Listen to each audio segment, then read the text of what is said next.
Encode your DNA.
Define your genetic structure.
Choose a genetic resilience.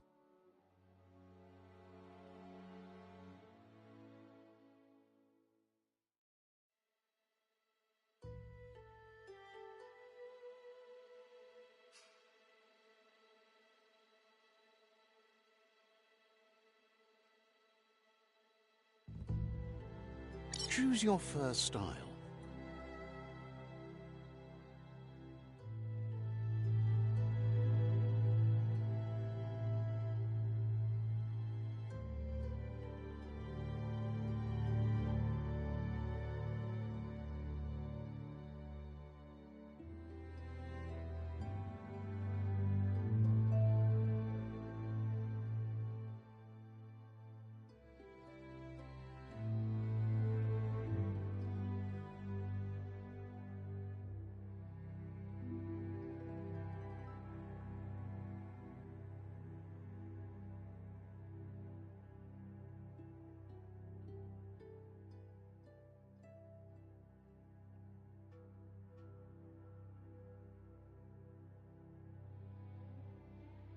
Pick your main color.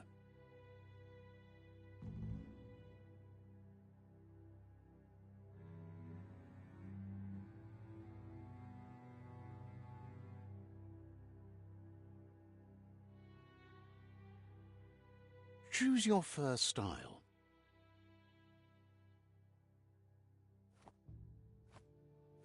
Pick your main color.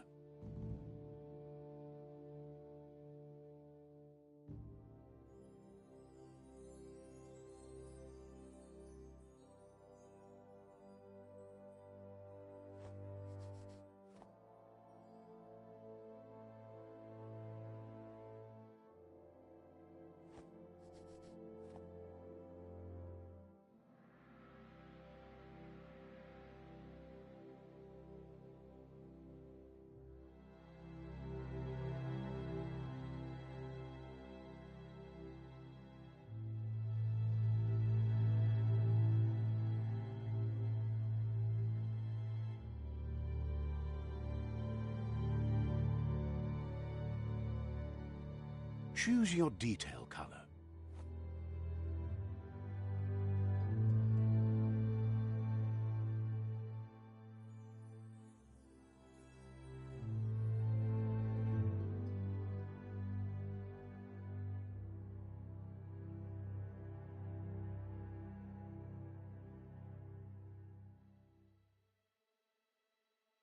Pick a class. Commando. Psy-Freak. Saboteur.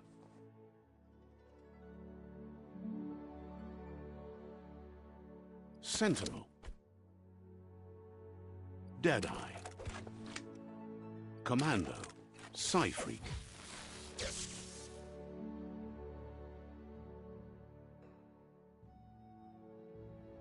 Commando. Deadeye.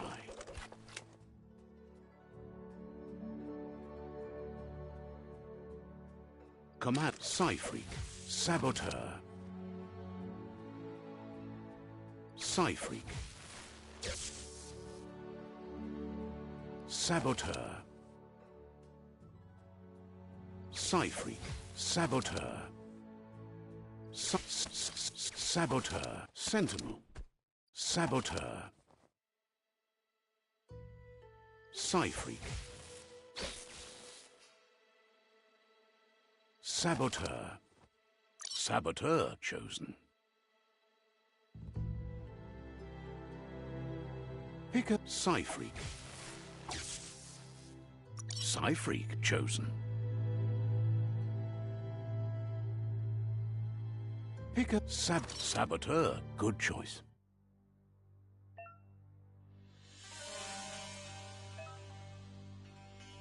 Here's somebody with a troubled past, drawn into the spotlight of a story that's already begun.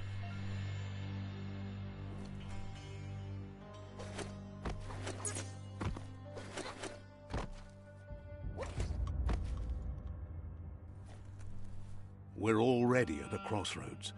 Choosing a path in life is that fork in the road where you make a choice or simply stop living. But for you, it's not only a crossroad, but a choice. A reflection of your key, the primal energy that flows through everything.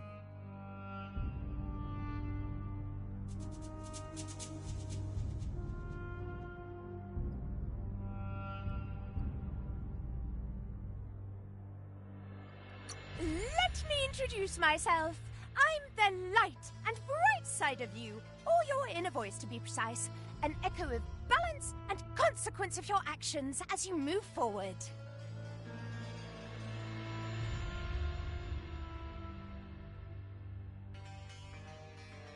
That's right. Light is only for those having difficulty seeing what's in front of them. Sticking to the me first path is the only way we'll be going places.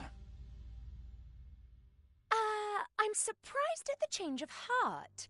I believe in putting yourself aside to help others, but helping the dark side is not that, you know. You can't fight who you really are. The blood is obviously running red in our veins. You're trying to keep us in the dark here, but you know it's blue blood in our veins and what it means. We have responsibilities. You can't fight the truth.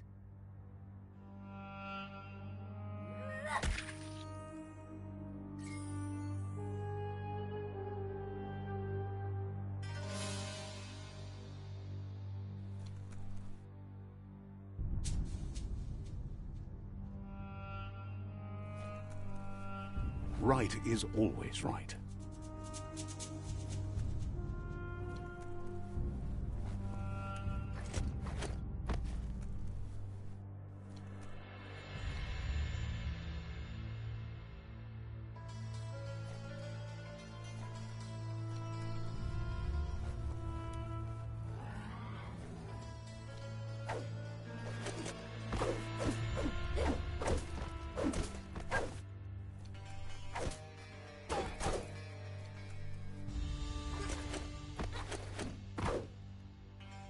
Stories of death and the bodies left behind.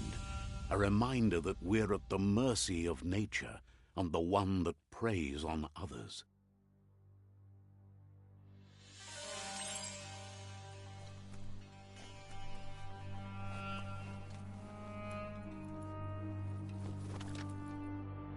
Do you remember the beast that shattered your family, or did you choose to forget? You turned your back on our world and got lost in your own. Meanwhile, the Predator only grew stronger.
Better make a run for it. This is not the time nor place to end this story.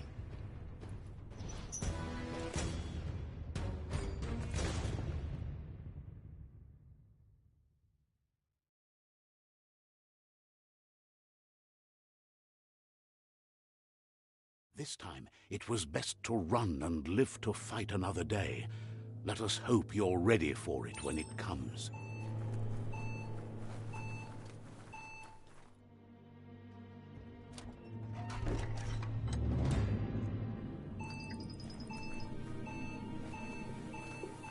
The Predator isn't the only threat. The wildlife started to mutate when the end of days began, and the Tree of Life started to die.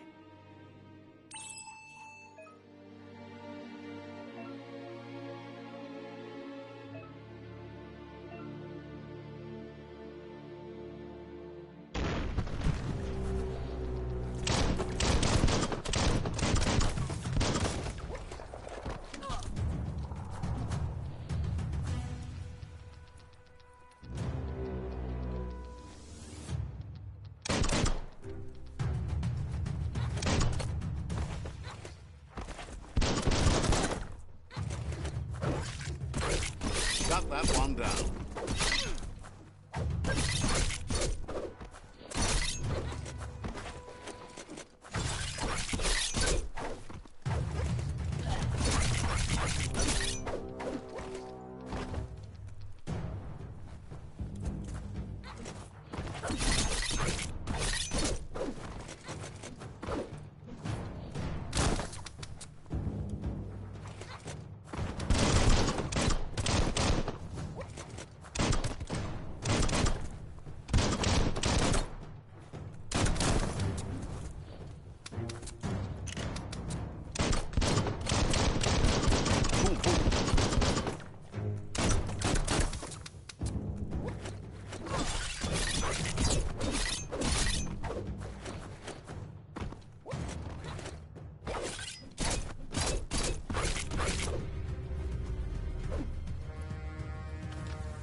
Oil sludges everywhere. To most, it only means death. But some have adapted to the new environment and changed with it. Evolution has its ways.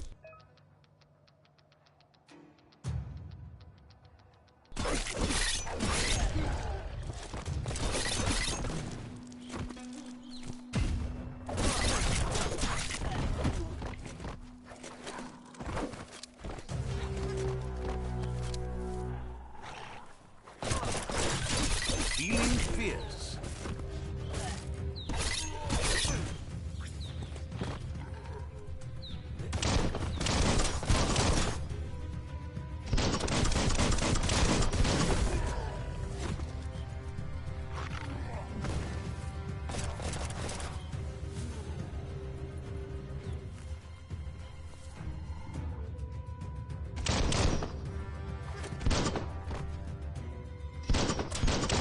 Becoming terminal.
Bangarang.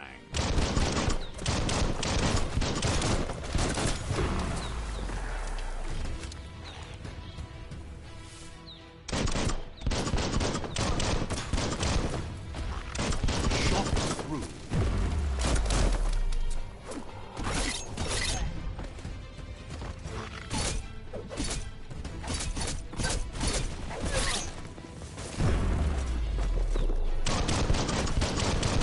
Smudge.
Look, an emergency box from the once was.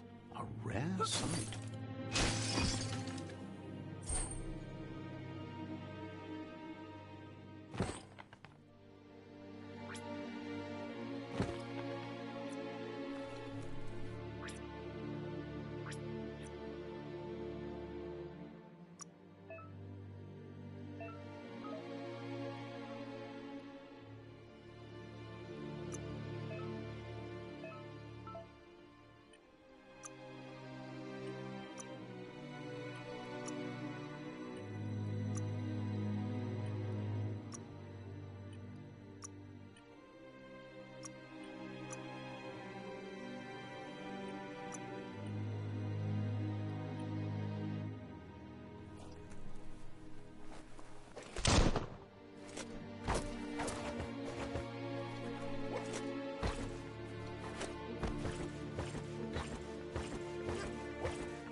That pipe looks weak. The claw bar should come in handy.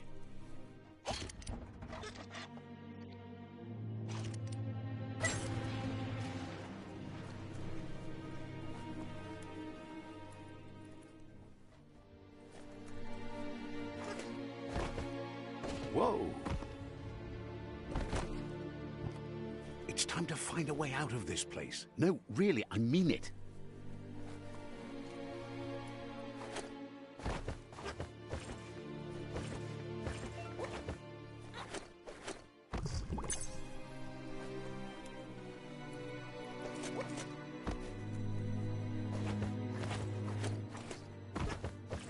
The Morks produce biomatter in their multi-organ that they shed under distress. Rods that affect the cellular coding strands of any living being when absorbed, including you.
Toxanol built vessels called arks to save themselves from the impending doom. But was it too late? It is only from the flight logs of the single ark they left behind that we know other arks traveled through the sky and beyond. It seems those that came before us never lost hope in finding a new home for their kind.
Just a few moves left. Make them count.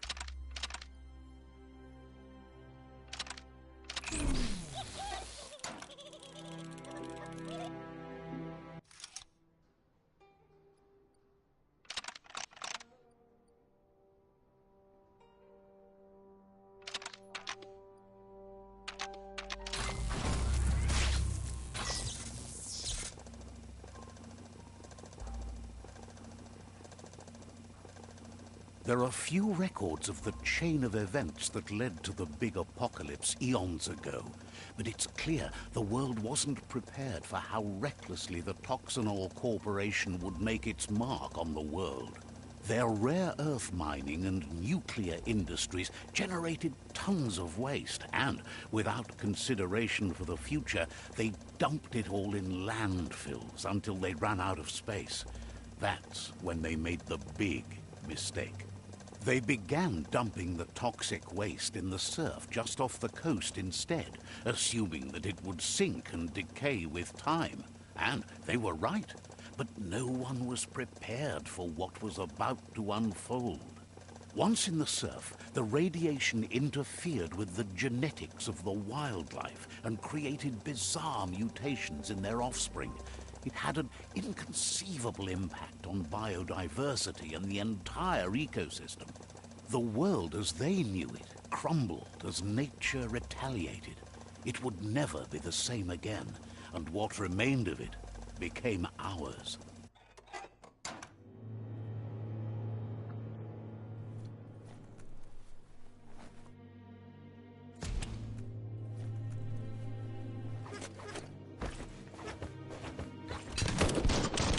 Of spark metal going pew-pew is never a good thing. It's coming from behind that door. A warning label. The box looks like a potential brain melt. It's going to take a bit of puzzling to short-circuit the door.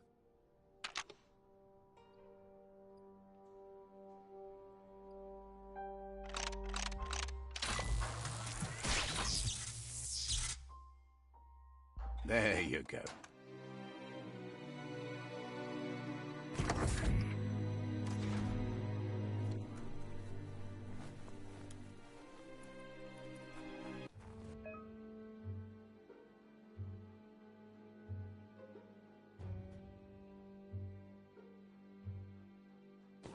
The wheeled one is outnumbered. You'd better help him out.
last of them. Let's talk to the wheeled one before backup arrives.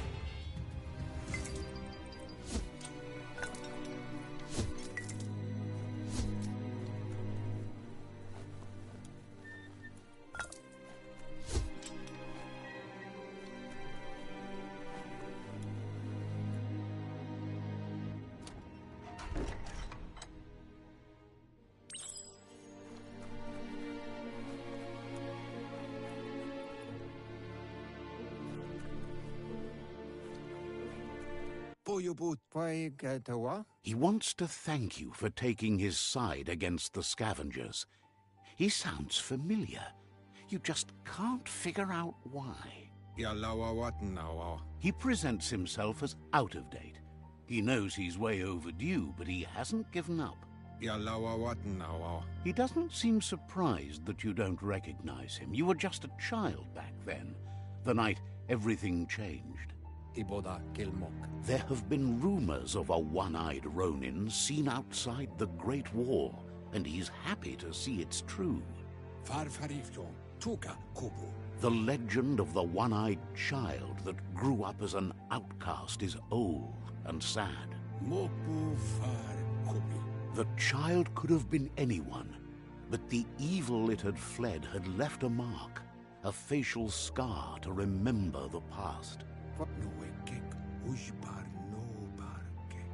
He says it has taken you a long time to bring the past back up to the present, to find your way back, but he's grateful.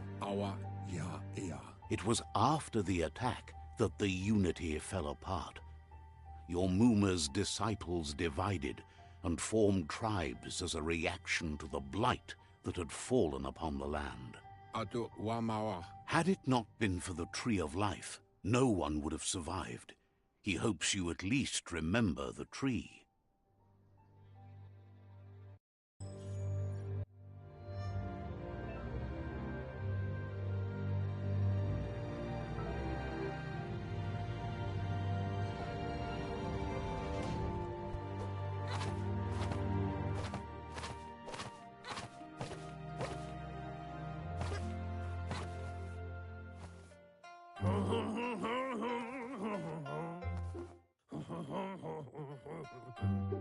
Asks if you were tired, as it's a bit of a hike here from the village. He wonders if your Muma knows you are here.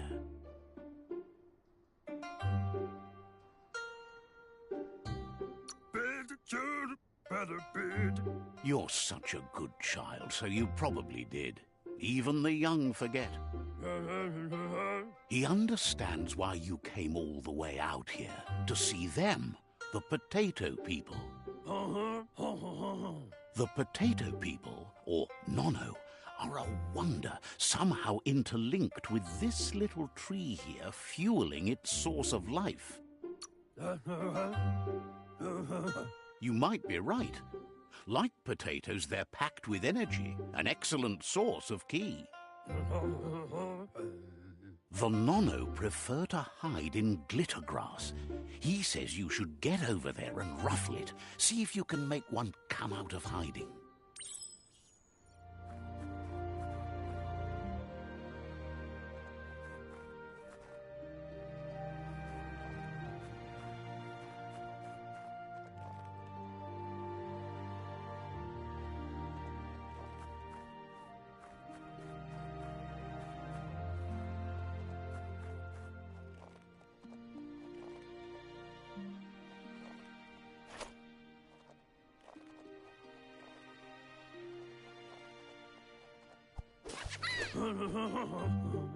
You found one.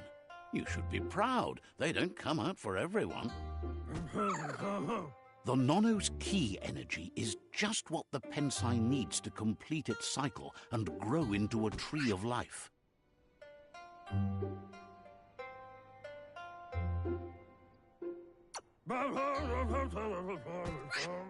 The small tree you saw up there where you met will eventually grow into a tree of life and start giving back to nature.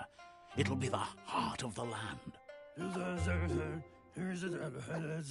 You'll need to support the tree for a long time to come. The only way it'll grow tall is with the burst of ki released from the nono as they become one with the tree. You'll need a net to catch the nono, and he wants you to use his, but asks you to be gentle. The nono are sensitive beings, an embodiment of ki, the primal energy.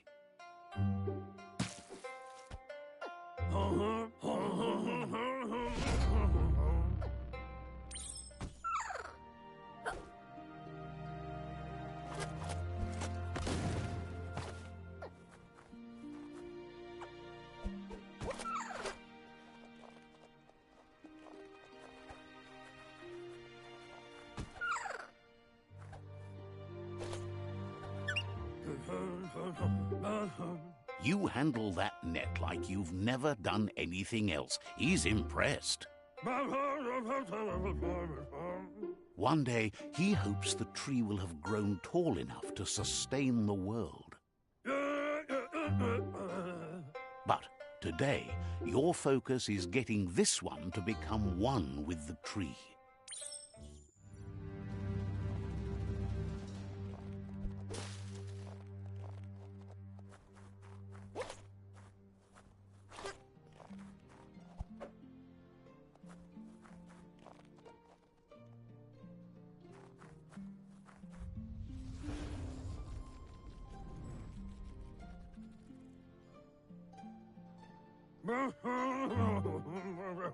Now that you've seen the nono's connection with the tree with your own eyes, you have no reason to doubt.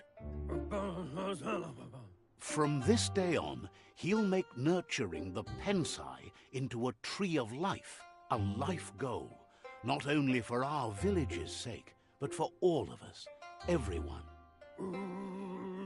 One day, the land won't be as peaceful. Not even your Muma will be able to protect us. He says you'd better hurry back to the village before your Muma comes looking for you. You did good? No, she's got lots on her mind and needs rest after the raid last night on the Lupin camp with her disciples. Wonders if they let the Predator family live or not.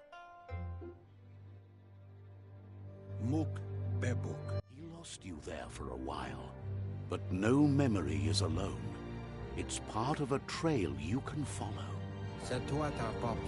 He says he remembers every single day he devoted to growing the tree of life, but now he's afraid it might be in vain. The tree started to die when the end of days begun, and it wasn't long after that that the World Eaters arrived.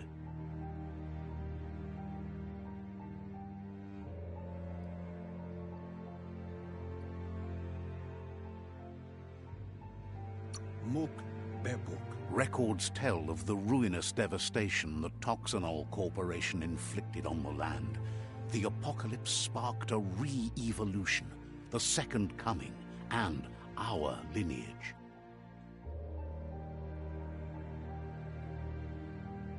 His friend Gizmo is working on a Mekton and needs help defeating the Jumbo Puff at the end of the West Route. Wiz is still repairing his octopod to confront the Merc Puff that dwells deep down under the surface at the end of the Northwest Route. Noko has tamed the Midget and is preparing to take on the Hoof Puff at the end of the East Route. Finally, Goop is almost done with the Goo Glide, a machine able to ride the waves of the surf all the way out to the Porky Puff at the end of the route to the southeast. Out of Date says his friends are gearing up to stop the World Eaters. There's one at the end of each route.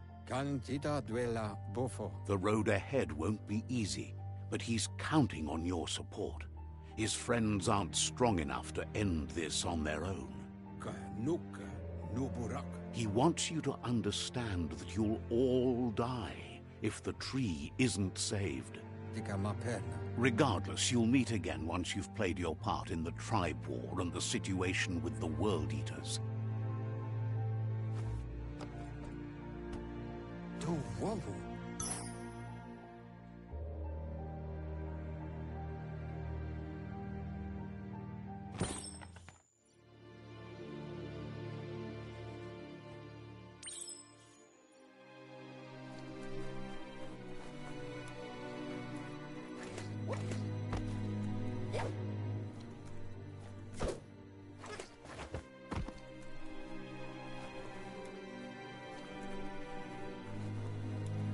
You're getting the hang of it.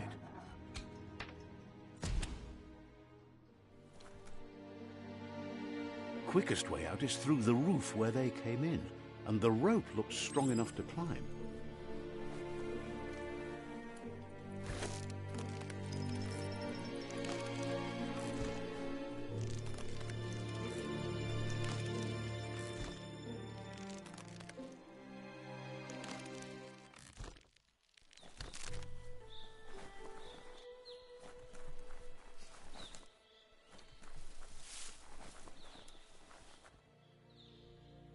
Know that the Tree of Life is dying.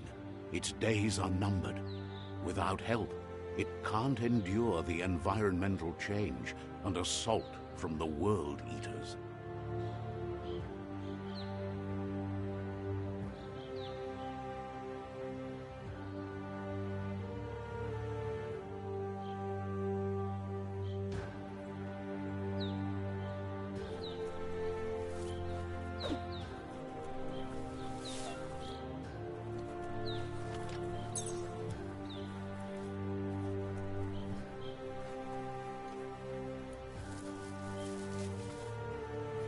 A signpost maps it out for the cartographically challenged.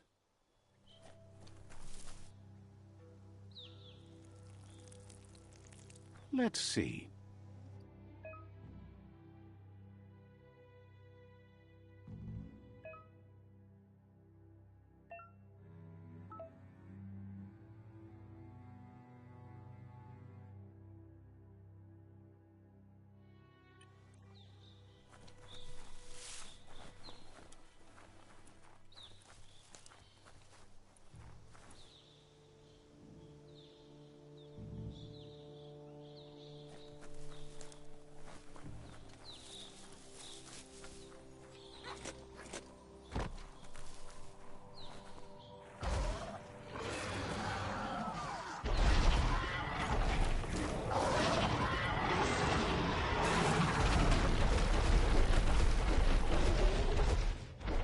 Must be the World Eater that chewed off Out-of-Date's leg. You'll need a hat trick to bring that down.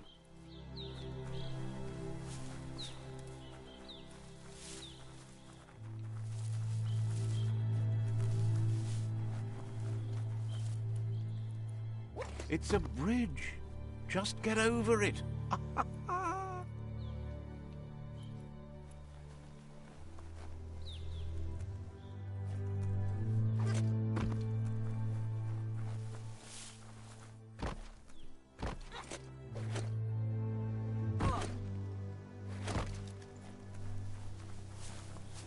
Look, a survivor. Glad to see someone made it out alive. He's heard the stories about the terror inflicted by the World Eaters to other enclaves, but never expected one to come all the way here.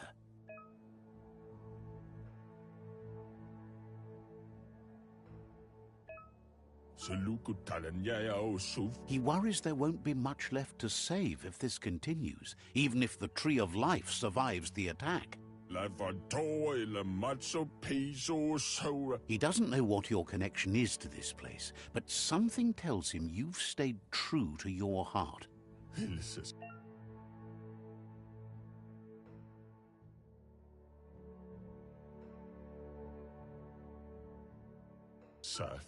Anyway, he needs help and says it's by your actions you'll be judged, not by your intentions.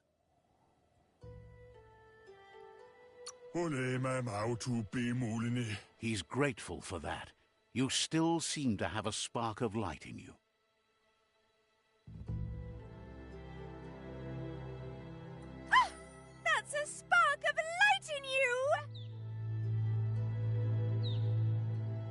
That's right. Smack that spark out before it starts. You don't have to be so harsh. It's such a little spark. Now take it out now while it's small.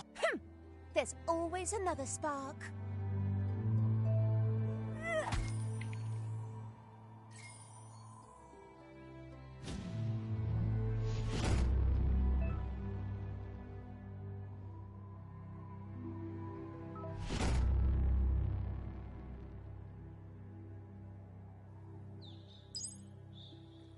There's Out of Date again.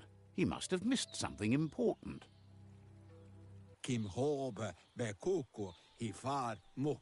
Out of Date says you will make a better stand against the World Eaters with the support of a tribe, and there are 2 nearby. Kim hobe be kuku hifar muk. The Myriad tribe is likely to be a good match as they act on the understanding of the greater good and have a code of honor. Kim hobe be kuku hifar muk. Regardless of who you choose, it won't be easy, as the conflict between the tribes is worse than ever, teetering on the brink of war.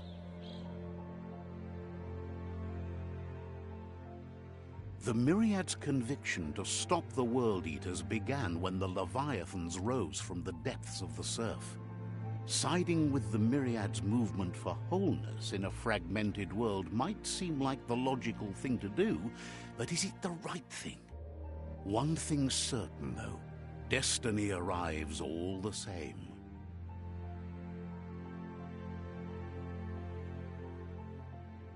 The Jagni tribe only ever had one conviction: to bring balance to the world by wiping out the weak. They believe a cleansing is necessary to restore the world and want to let the World Eaters bring down the Tree of Life. But siding with Jagni isn't necessarily a bad thing. Fate will find a way.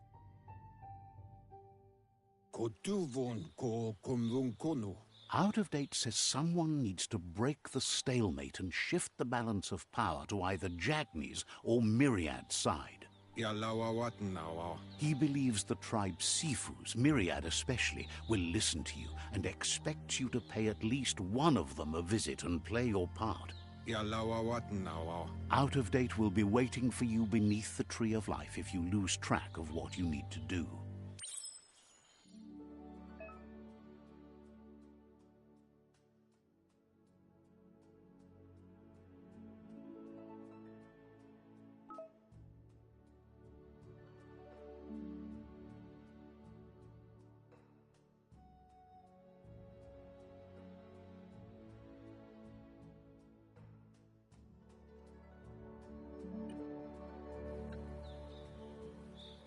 Another fork in the road. It's either the tunnel or the motor bridge. What'll it be?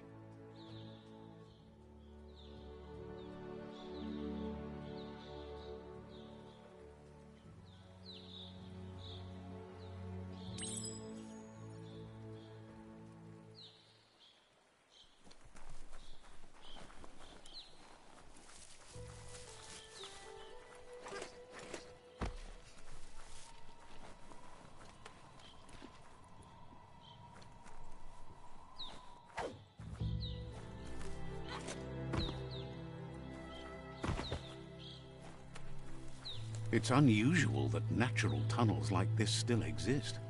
Most of them got flooded.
It's unusual that natural tunnels like this still exist. Most of them got flooded.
This area was beautiful before the tribe war began. Look at it now. It's a war zone.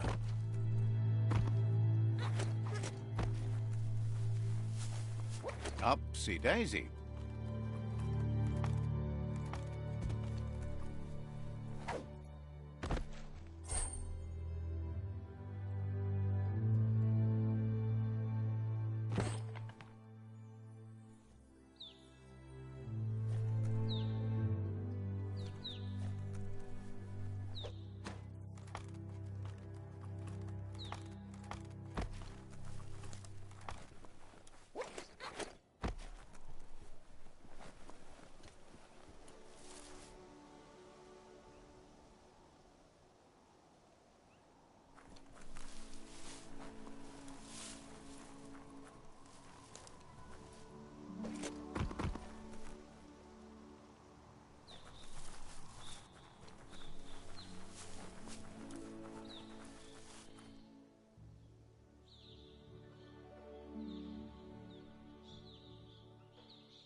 That's the Myriad Tribe's fortress.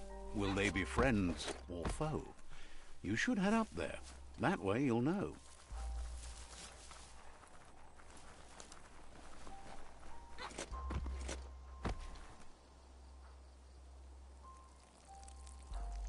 Let's see.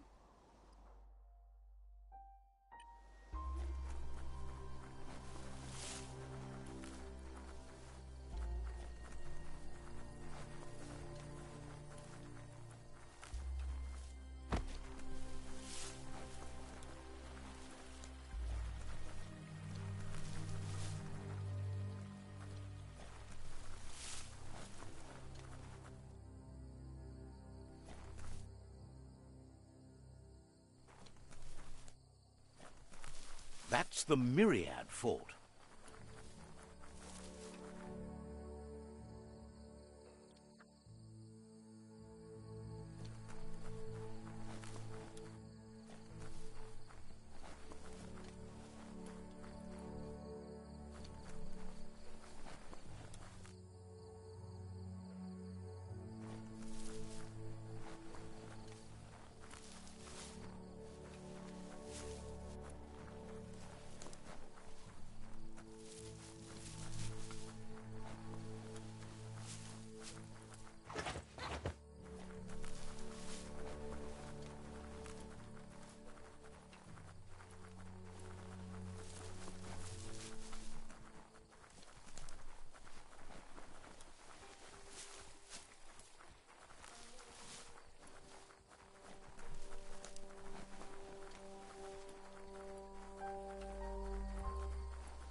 It's a beaten path to that door. If you go there, you'd better make an entrance.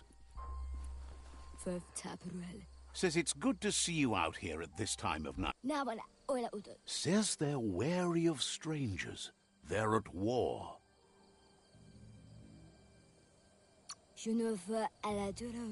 Thinks you should just put one paw ahead of the other and make your way up there. The tribe is always open to a new face.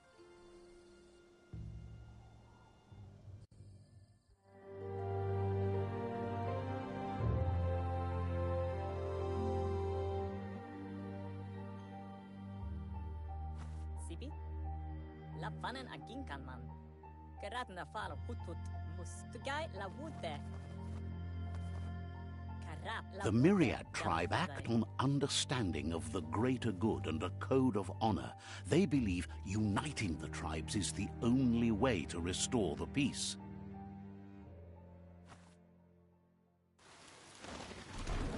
The Sifu is convinced that defeating the World Eaters and saving the Tree of Life is the only way to make the world a better place.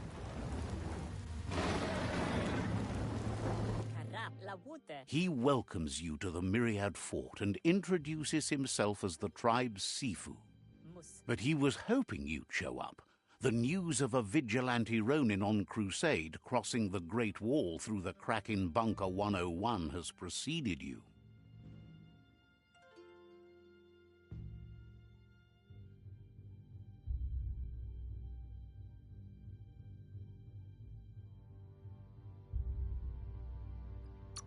The wall that separates them from the other side? The wasteland you came from? He guesses the time spent there just left a blank space in your memory, as empty and barren as the wasteland itself. There's something about your spirit that sparks memories of you as a kidling. He can still sense you're kind-hearted. The Sifu says sometimes one memory can make another come to life. He hasn't thought about your Muma for ages, even though she taught him a lot. He was one of the original Wang Fu disciples. There were 6 of them, but the unity fell apart after Lupa Lupin attacked the old village. Soon after, they formed new tribes based on their own values, and when the Blight started, the animosity escalated. Myriad wants unity between the tribes. Their goal is understanding of the greater good and establishing a code of honor. If you believe there's some good in everyone, there's still hope for tomorrow. You'll unite the tribes and defeat the World Eaters to save the Tree of Life.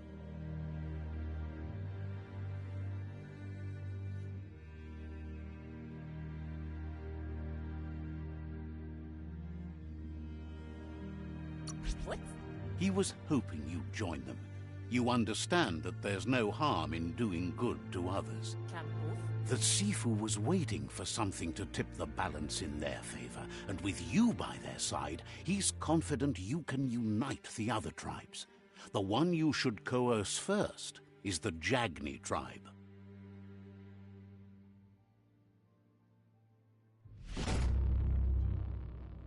What? Their kin have run out of options and found themselves backed into a corner. Even those who desire peace have been forced to prepare for war. He wants you to focus. These are the new rival outposts your tribe needs to take control of.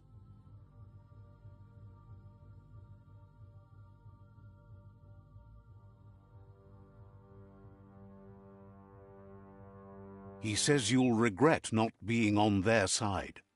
The only way you'll learn their secrets, Wung Fu and the tribe weapon now, is if you defeat him. And that will never happen.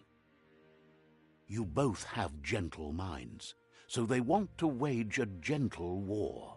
A war that bonds as much as it breaks. Tells you not to be afraid. Your fate cannot be taken from you. Claim the rival outposts and earn the right to wield the tribe weapon.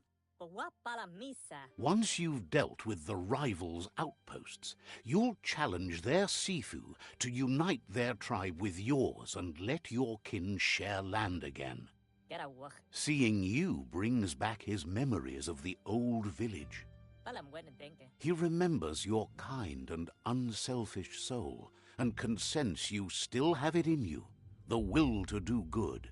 Galawada. Anyway, the memories you make with your family are strong and can sometimes...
Wonders how bad it must be out there for you to be skulking up.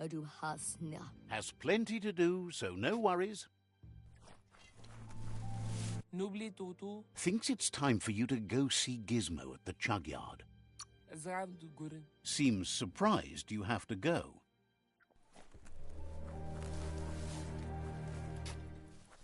Rak tuibe. Thanks you for rising from your past. Lawatjenks brik namtibe. Didn't have much else to say, so no problem.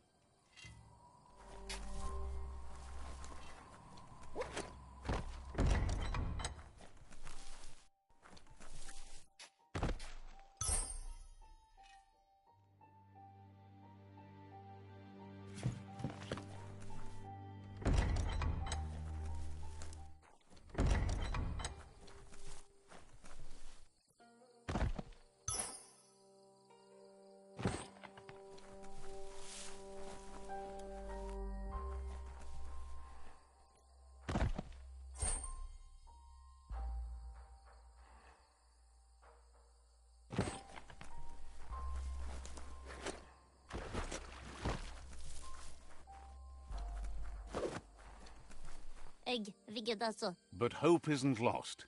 Straks og vekker avetseta. Says...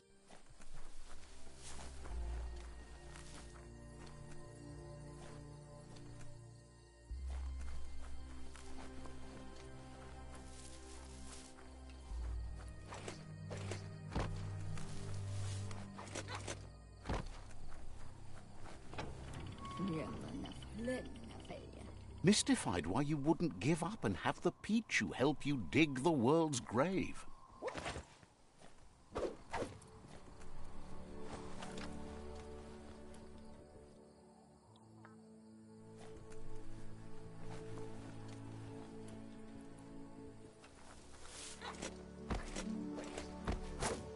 Let's see.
Better beware, that's a mump up ahead.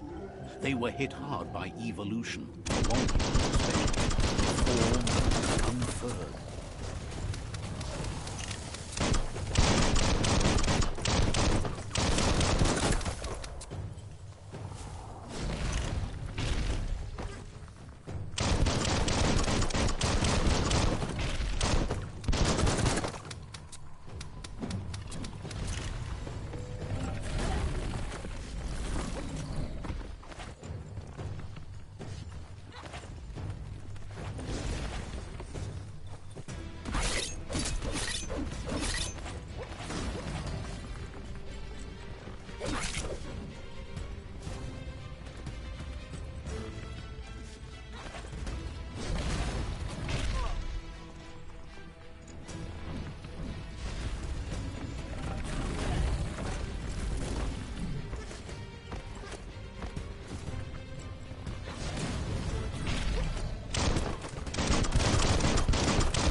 Bruised.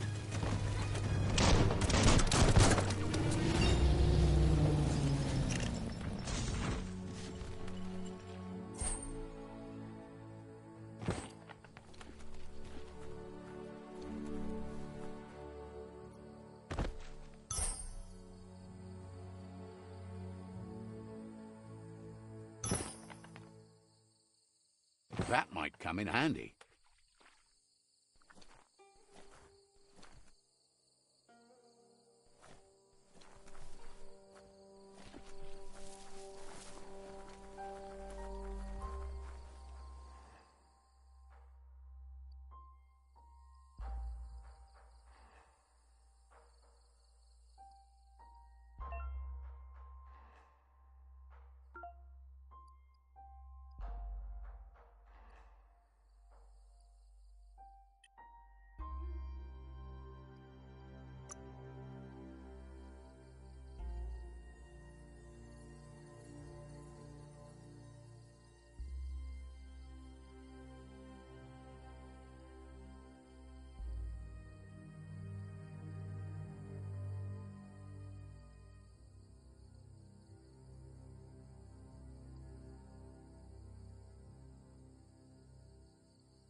Look at you move.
Time is lost on this place, but it evokes a tingling sensation.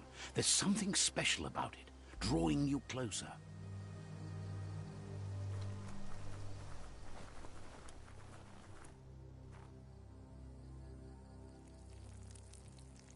Let's see.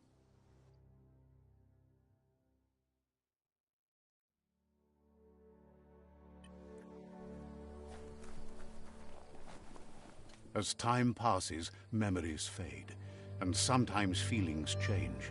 It's not about who you were, it's about who you'll become. This story is far from over. Echoes of a long-lost past, like whispers in the wind.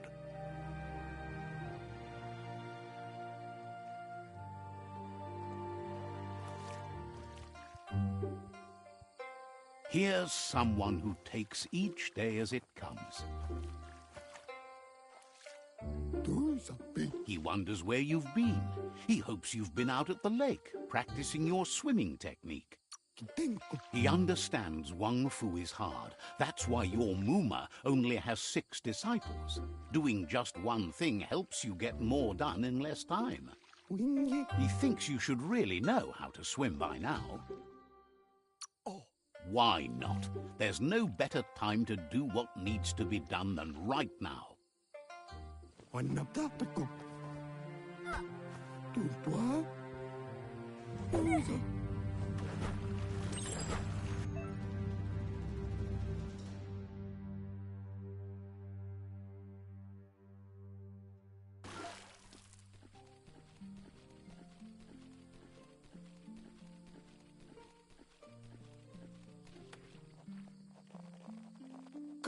He says, that wasn't too bad, was it? At least you learned that you'll drown if you don't swim. But you need practice, lots of practice. Judging by your Muma's look, it seems you forgot something. You promised you'd train with her before the sun goes down. It's time to go.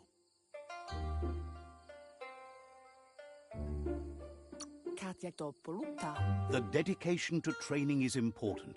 You can't rely solely on the fact that Wang Fu is in your blood. You should know, practice makes perfect.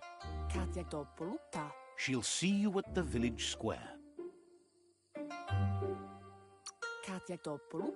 She'll be waiting for you. There will be a surprise for you at the end, too.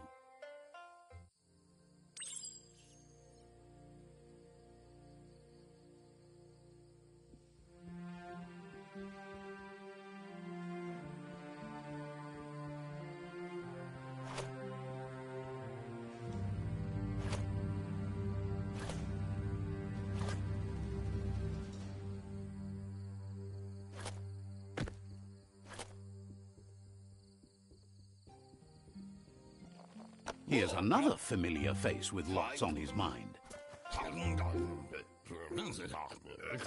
He was hoping you could help him pick up some scrap for a thingamajig he's working on. He's happy to hear that from someone that's a part of the coming generation. You owe it to yourself to protect the environment. You should look for things that are recyclable. It shouldn't take you too long to find some.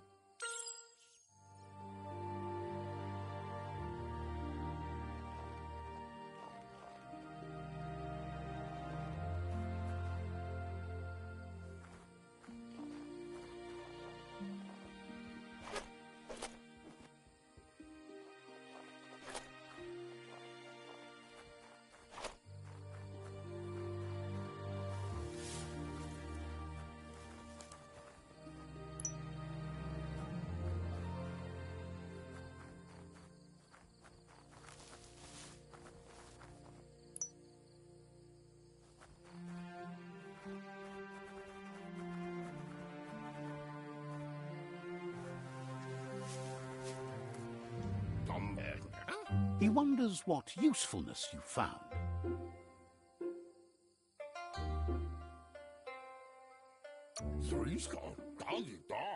He says every little thing counts. He can work wonders with almost anything and asks if you know how to upcycle. That's the spirit. You can't make a difference unless you get your hands dirty. He'd love to teach you to upcycle, and the scrap you found would be a good start.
You did well, but he can't help but wonder why you decided to craft a weapon.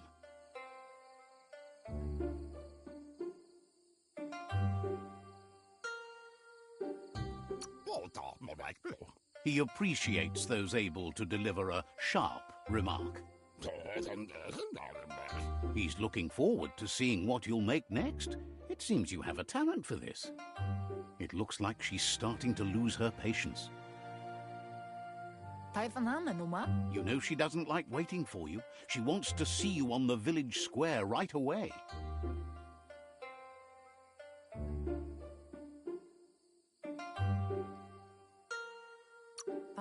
You'll continue to build on the basics. Talent will only take you so far. She wants you to grow up and start thinking for yourself. You really need to find yourself before she's gone.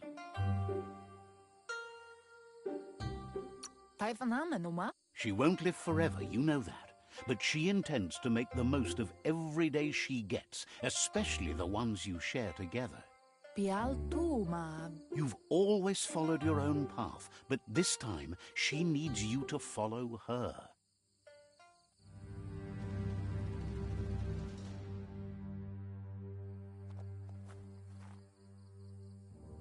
They look determined. Better watch out. He asks you to stop right there and wonders. He's not scared of anything, least of all you. There's no way they'll let you pass. He wants to know who you think you are.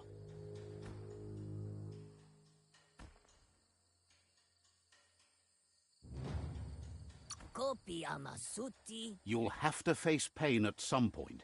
He offers to help you get it over with.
She asks if you're hurt. What happened?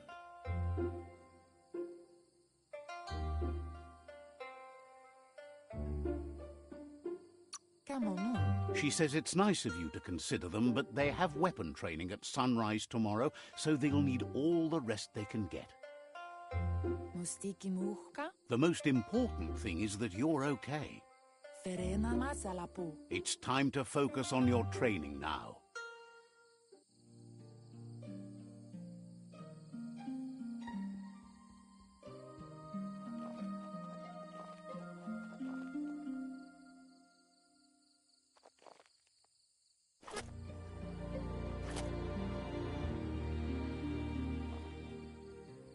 Here's someone close to heart, doing what he does best. He asks if you could help him, too, before you leave for training. He'll talk to her, sure, but you know she wants you to accept responsibility for your own actions and future. Muntea mastula. He suggests you get going and find him gadgets and ideas for how you can upcycle some old fabrics.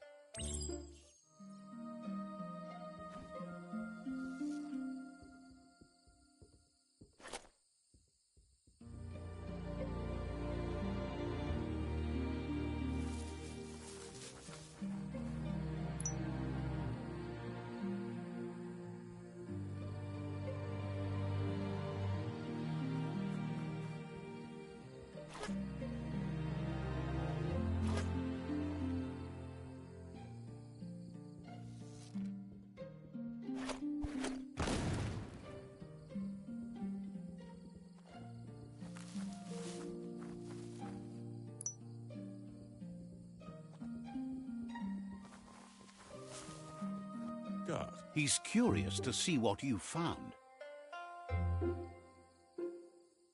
Botse. He's all for renewal and has even considered making the trip out into the wilds to look for a bionucleus pool and refresh his DNA. Botse. He says it's about time you learned how and offers to teach you, starting with the scrap you found.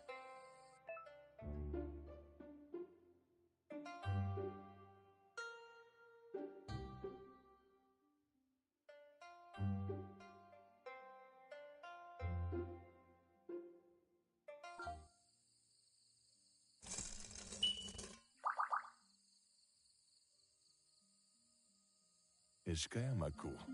The style might be too edgy for his taste, but it looks sharp on you. Kalba. You should take it with you, wear it to practice. Winsila koyo. He's looking forward to seeing what you'll make next. It seems you have a talent for this.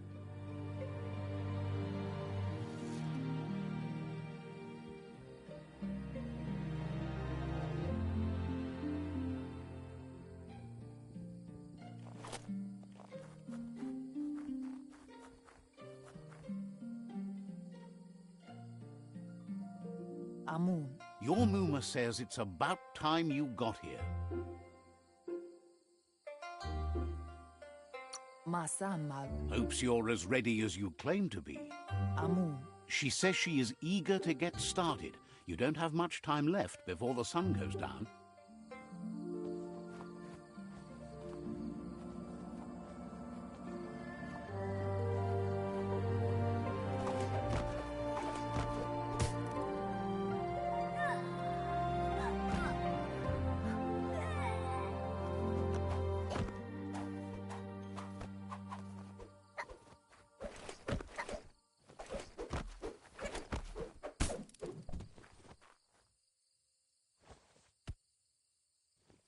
Kensib. Your Muma says you did well today. She's so proud of you.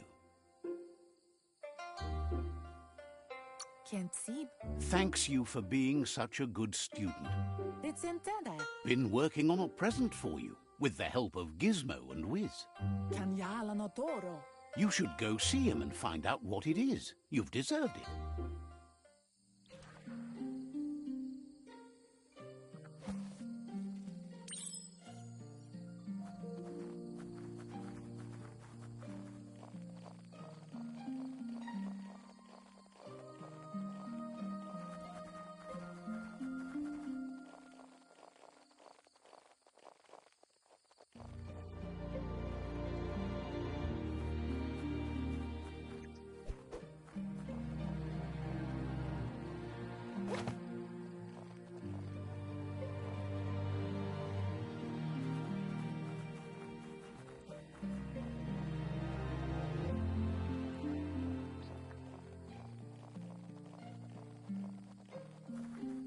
Catchy. Sadurutu. Your Muma says she's never seen an apparatus as green as this little thing. It's wonderful. Aplitonumuta. A piece of Scraptronics like this has built-in old-world tech that makes it a potent communication device. Kodotoko. It's called an automaton, and it's hardwired to your DNA. It'll follow wherever you go and see whatever you see. Kodotoko. You should think of it as watching over you when she can't. Kala. Your Muma says you look tired. No wonder. It's been a long day. Kamonu.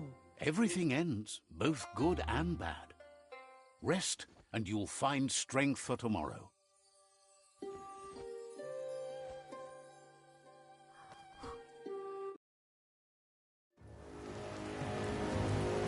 Nothing could stop Lupa Lupin from setting the world on fire.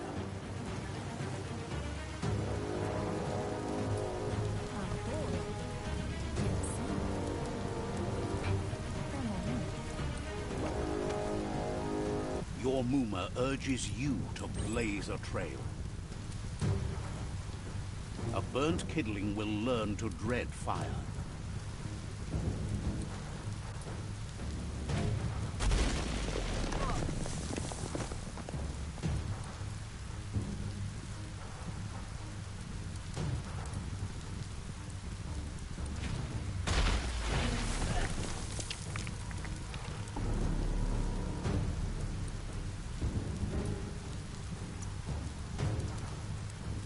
Give it a last burst and you'll make it.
Your Muma says this is it. The time has come. She must fight Lupa Lupin. This time there's no escape. She can hear him coming. Whatever happens, you need to know she loves you. And everything she's done has been to protect you, your Popsy, and those she was chosen to lead. Here it comes. The past coming to haunt the present.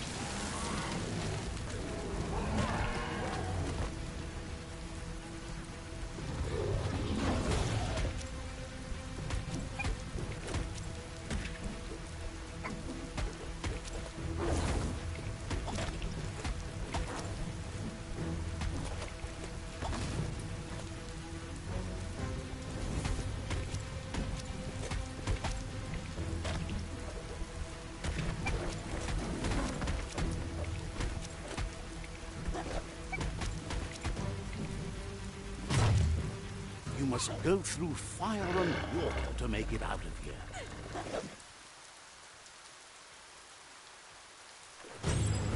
Your Muma says you can make it if you believe in it. Where she goes, you go.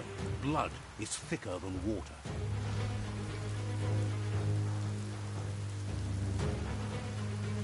You're in deep surf. Don't make waves. The surf goes where it wants to go. It'll take you to the shore as long as you go with the flow.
Death is not to be feared by one who has lived life with a pure heart.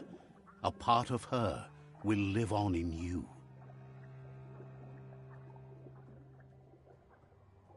The creature is hungry for more. Nothing is going to stand in its way now.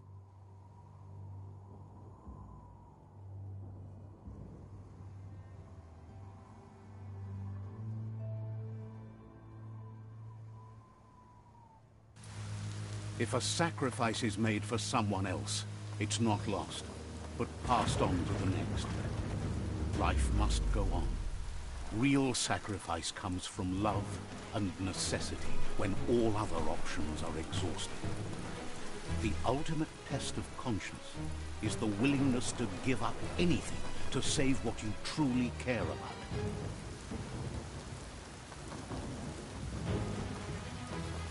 What you do for yourself dies with you. What you do for your kin remains and makes you immortal in their memory.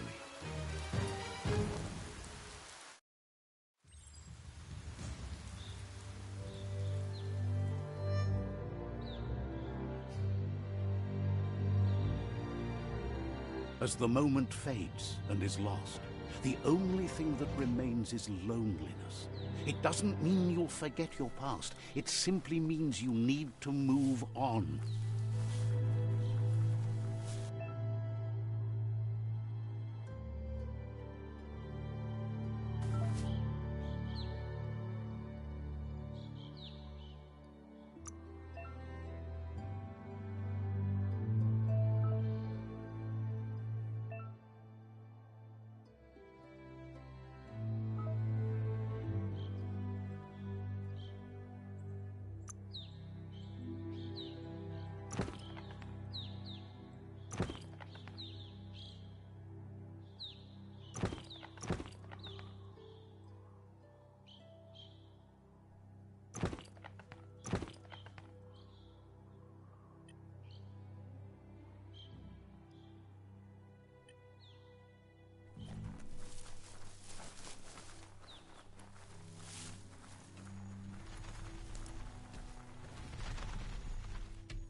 The tribe's caught a fluffy hulk. Better watch out, it's no pet.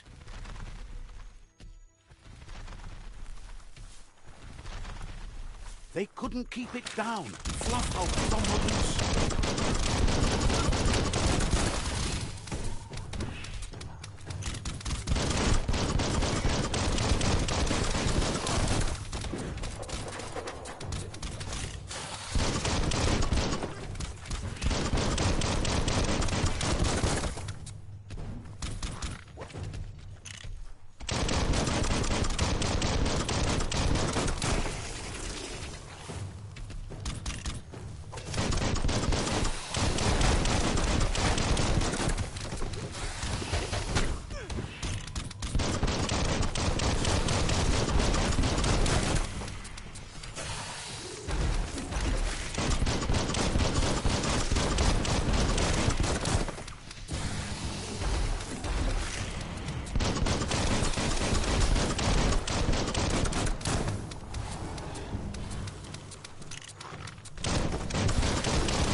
They've received news a Ronin had strengthened their ranks and were looking forward to meeting you.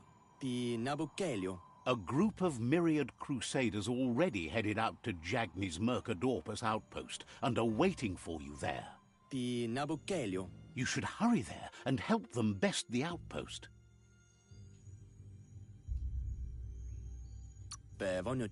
You complete them. From this point on, the Myriad is unbroken.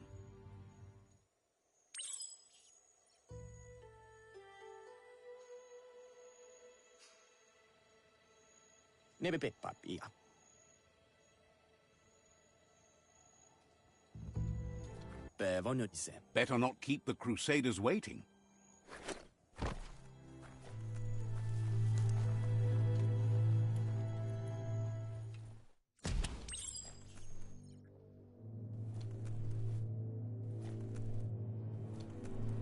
Look, an emergency box from the old days. Wow, bet that nut makes a tight fist.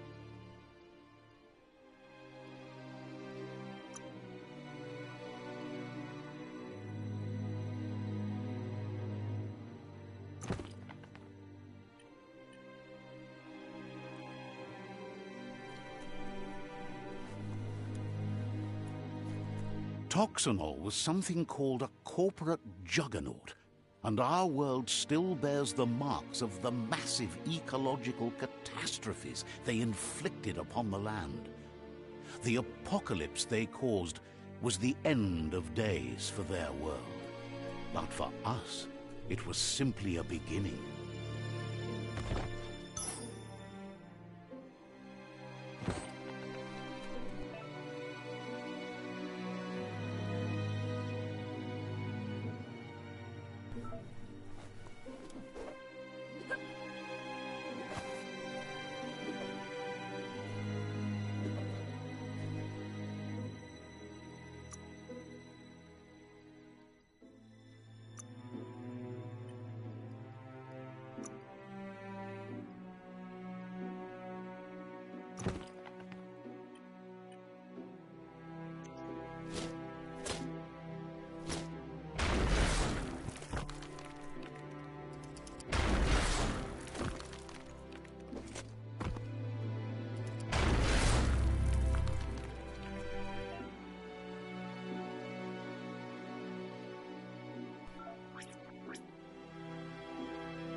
Tunnels like this still carry echoes from the past.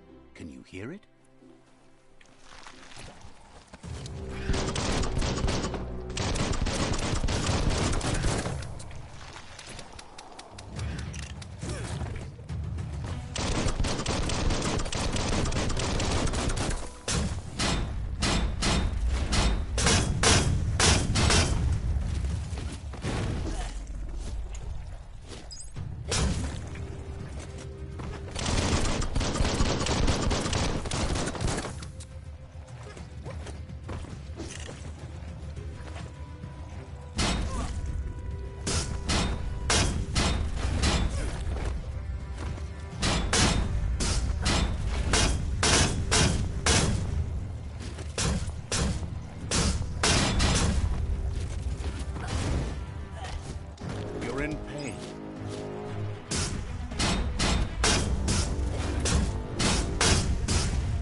Better luck next time.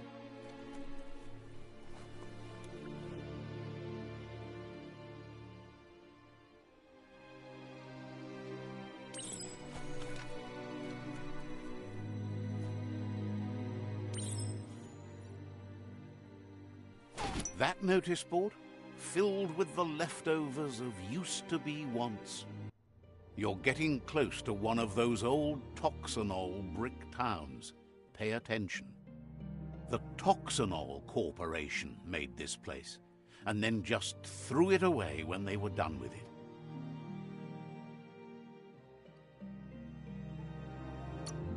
Toxanol never cared about the waste, as long as they didn't have to pay to clean it up. There must be a track somewhere in this brick town. Just hope it's not buried.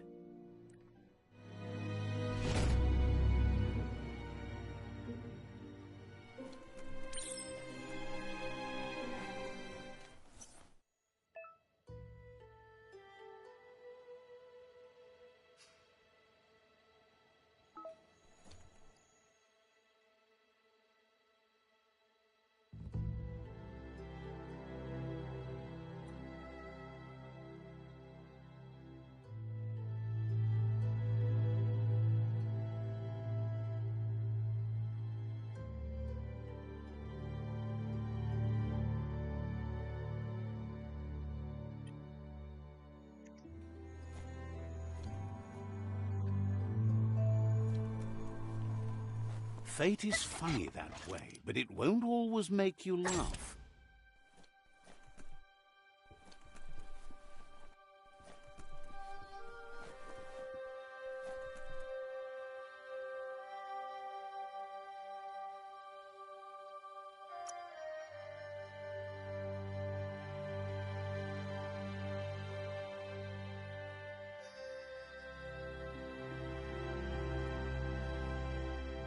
Ah, that's better.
Keep focused on what you can do today. Tomorrow's already gone. You found the whereabouts, the deepest, darkest forest in the land, sometimes hard to see for all the trees.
Down soon.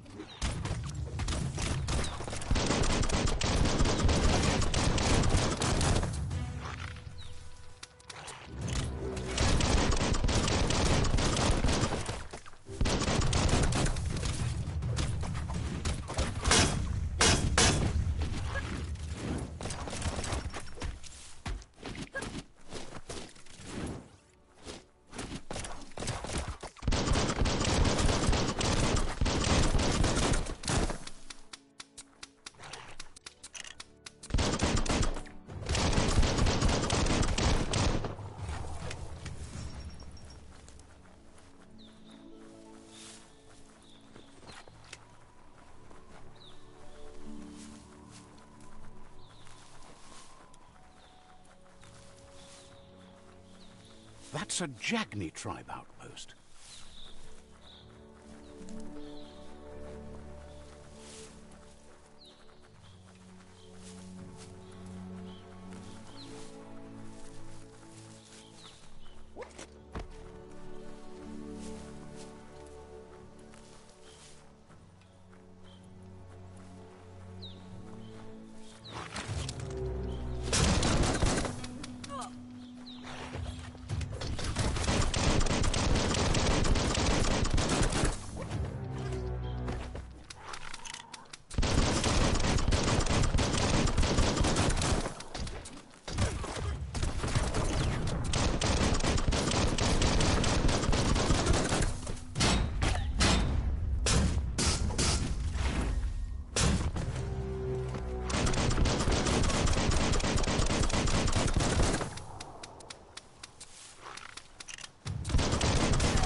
So much sharper.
Mercadorpa's outpost, a Jagni tribe stronghold.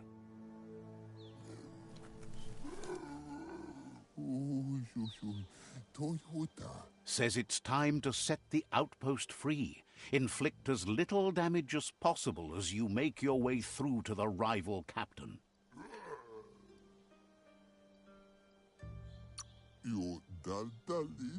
If you can, you should try to convince the captain to give up the outpost and join your cause.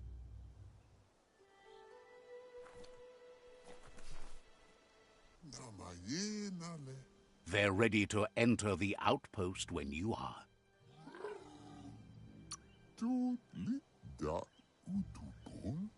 Every step you take towards your end goal will bring you closer to a better world.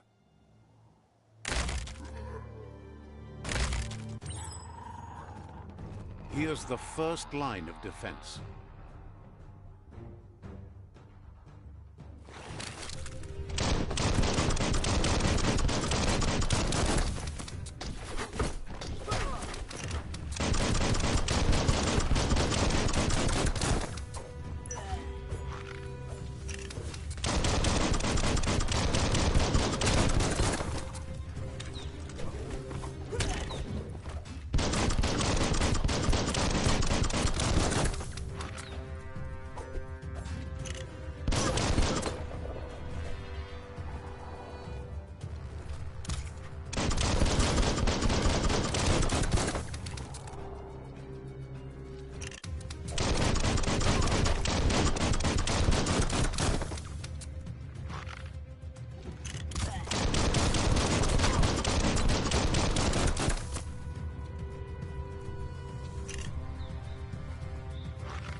That's a bomb lobber.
spot.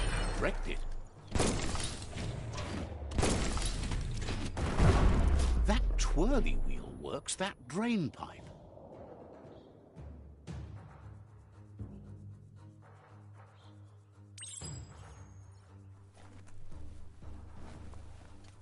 Spin the twirly wheel and open that drain.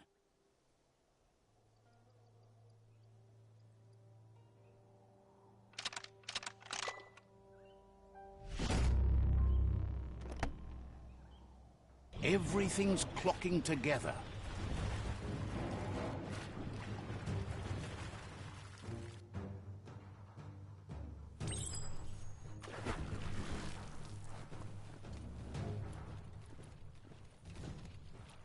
Maybe that key will match. Keep going.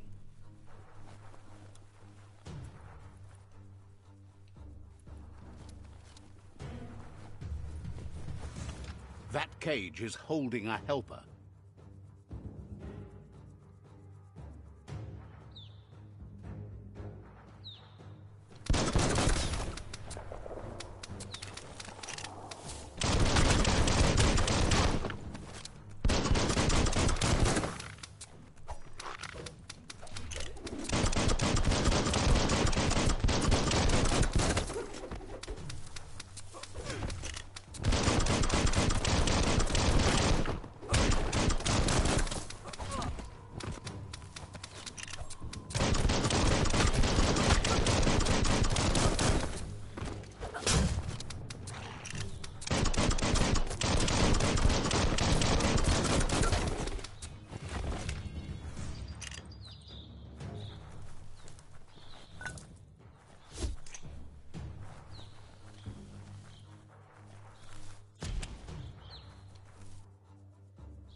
They never lost hope you'd come, but weren't sure if they'd last long enough. Wants revenge on those who caged them, but trust you'll take care of it.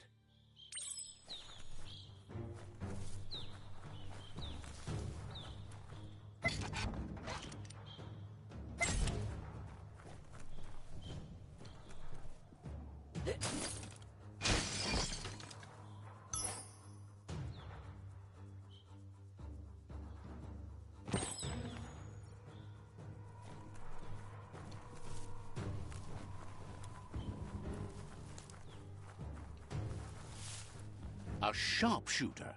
The scaffolding looks unstable.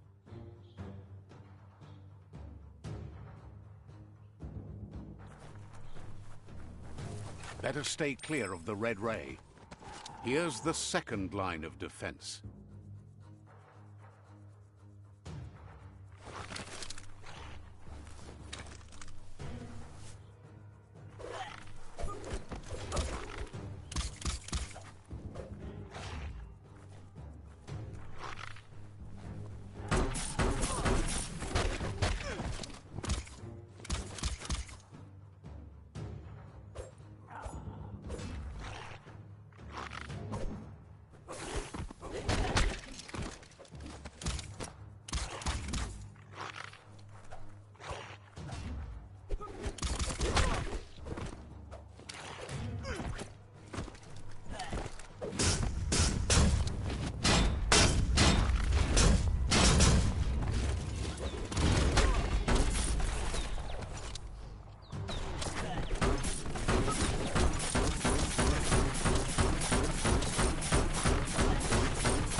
Bet a big bump will bring it down.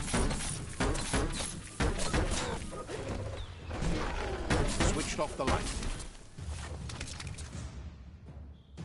A barrel shoot. Smack it to get a barrel out of it, then hit it toward the gate and blast it.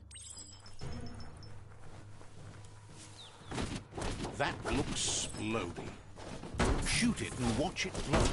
Not too close, though.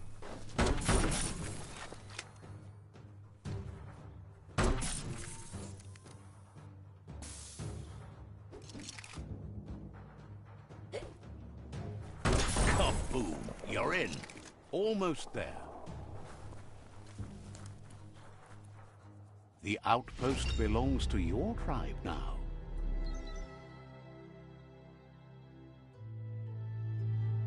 He says you made them weaker, but they won't give up. Your Sifu thanks you. Your tribe is growing stronger.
Says you did a great job capturing the outpost. You've earned the privilege of carrying the tribe's weapon.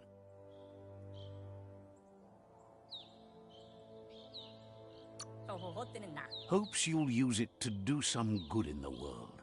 Out of Date says he's doing his best to keep up, but from what he can tell, it seems you're making progress with the tribe conflict. Muk Bebuk. He had a feeling you'd get along with the Myriad tribe, but it remains to be seen what the future holds for your alliance. Tolu Keta. Ya Wawanaway. You seem to share the same values as the Myriad tribe. You both have the same optimistic outlook on life. At least, for now. But Out of Date emphasizes that solving the tribe conflict won't matter unless you help make a stand against the World Eaters. That doesn't sound good. Out of Date's forebodings are justified. The jumbo puff needs to be taken care of. Kim Hobe Bekuku Hifar Muk. He says the time has come to confront the jumbo puff at the end of the west route. Gizmo is working on making his Mekton strong enough to endure the oxygen-deprived dead zone all the way out to the World Eater.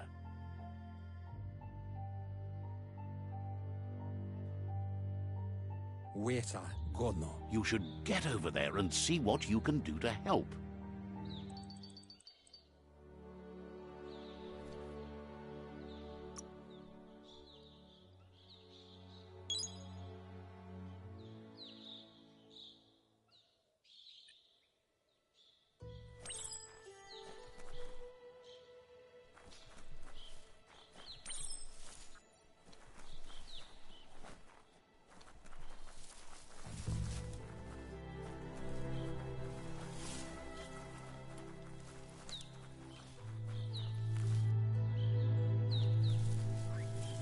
Mokbu Far Kobi. There's no time to waste. Udenoku Nunyofobo.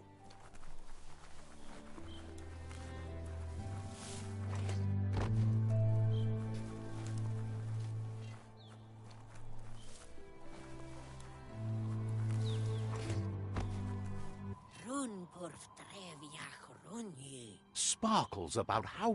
Ya pigeon boo. Says you're...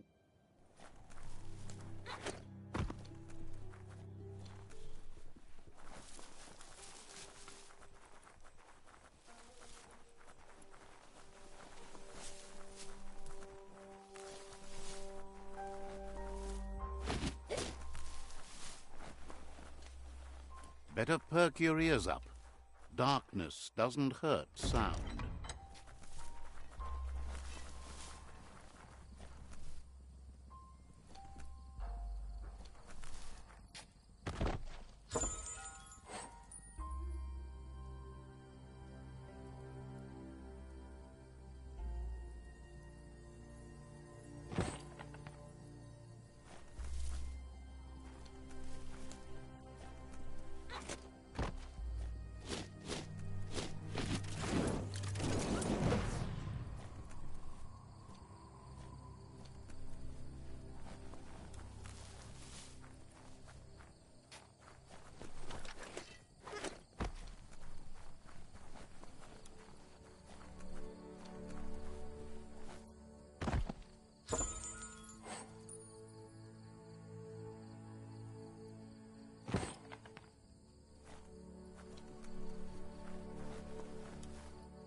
It's darkest between the stars.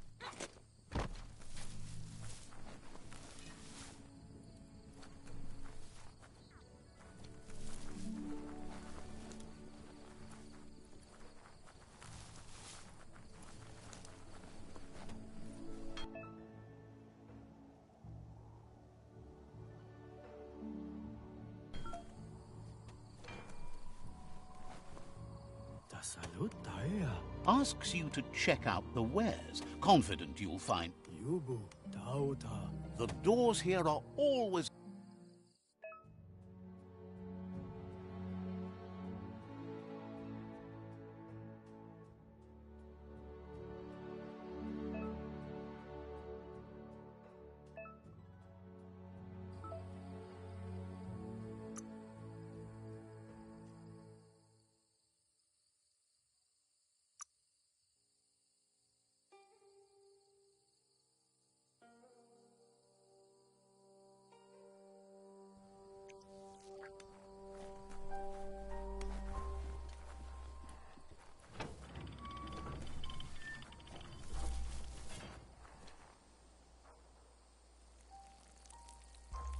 Let's see.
A waste of time.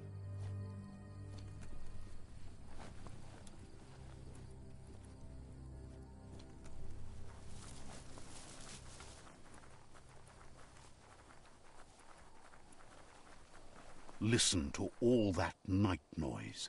Nam tàu béo nam ăn bầu à. Flaps at you for stealing one. Tàu bầu, vậy cháu, nam bù chê. Phải đã xây nó thi nó mà tàu. Says you used to keep to yourself, but now it... Cháu à, bảo bưu mà nhớ sợ.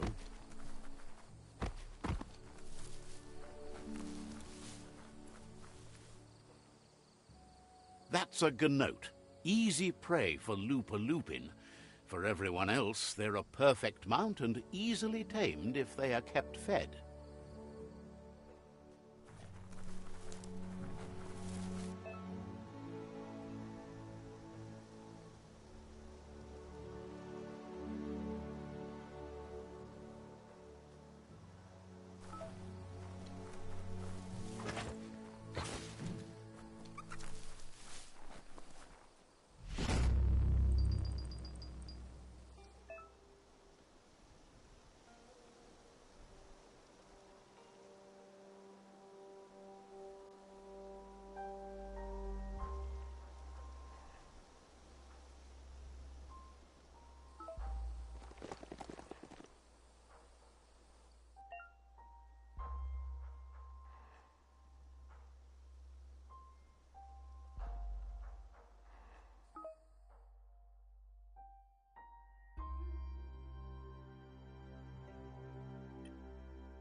That's a resource totem, a monument left behind by those that picked scrap, trying to keep the area clean.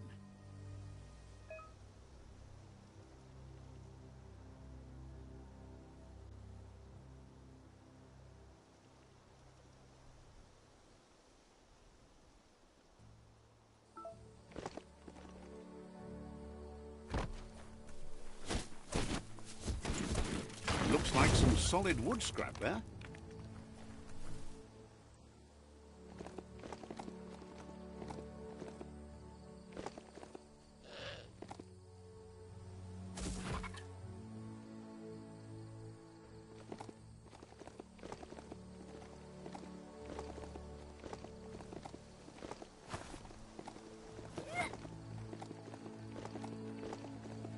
It's the chug yard.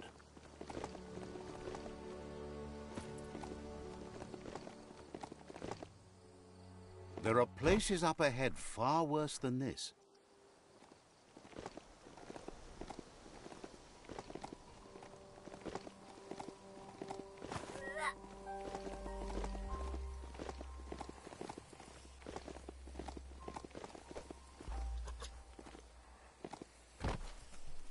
The board mainly has posts from those that used to work at the chug yard back in the days gone.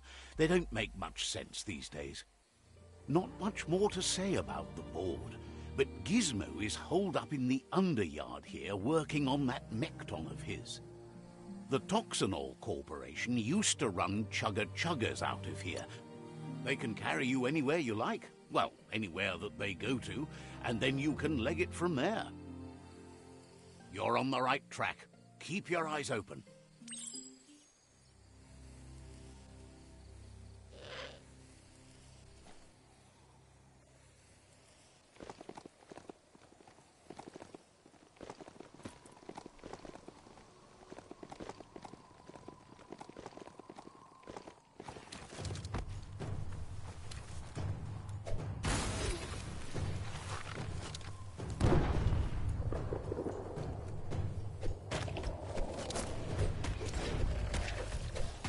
Tribes always scavenging for scrap, and the yard has plenty to go around.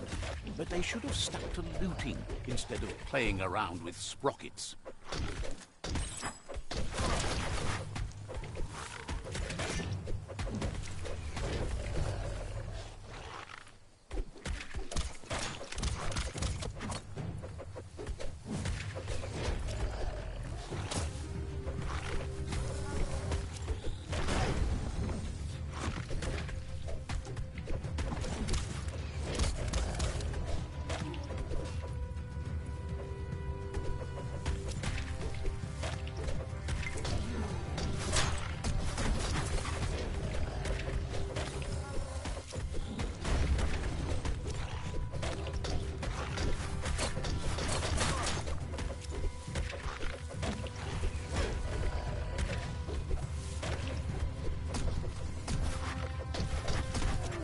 Bomber Bonker's busy ram-banging the door. This is your chance.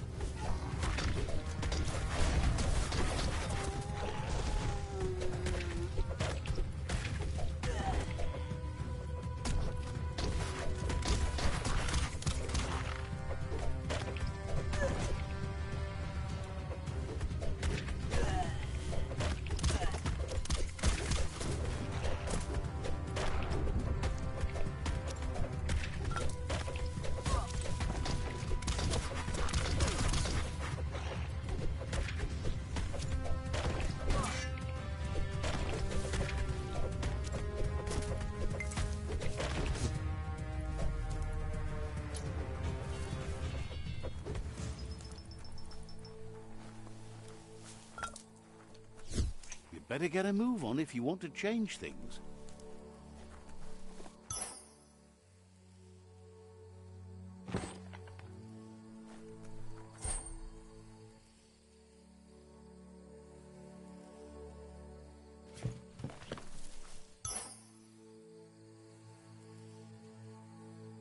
Now that's loot.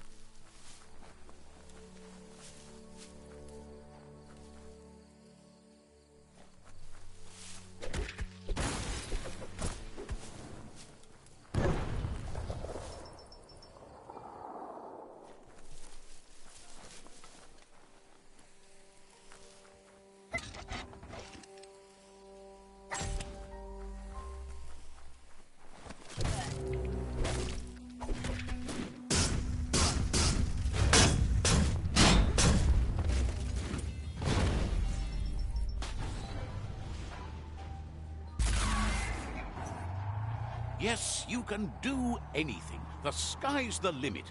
Now, let's take this back to Earth. Wow, you really took that all the way down to the end, in flames. It's a wonder some of these up and downs still work. Guess they built machines better in the past.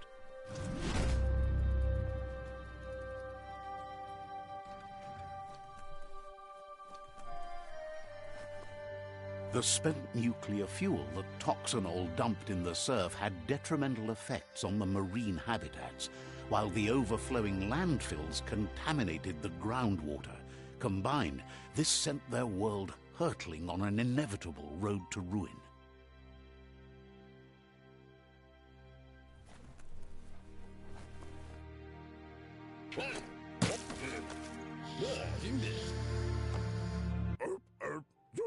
I need to brush up on my Wando, but I have a feeling he believes it was you that caused the bang at the yard. Oh, and he says he knows you. You used to call him Gizmo. He gave you the oil-greased hands when he taught you how to upcycle. Gizmo remembers you as a nice kidling, and he can still sense the warmth of your good heart. But Gizmo says how you experience a memory can be different. You know the story, but sometimes the truth it brings is personal.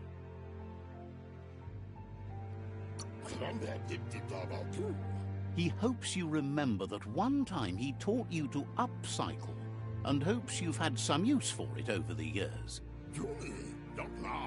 He understands history made Lupa Lupin a big part of your past, your present, and soon, your future.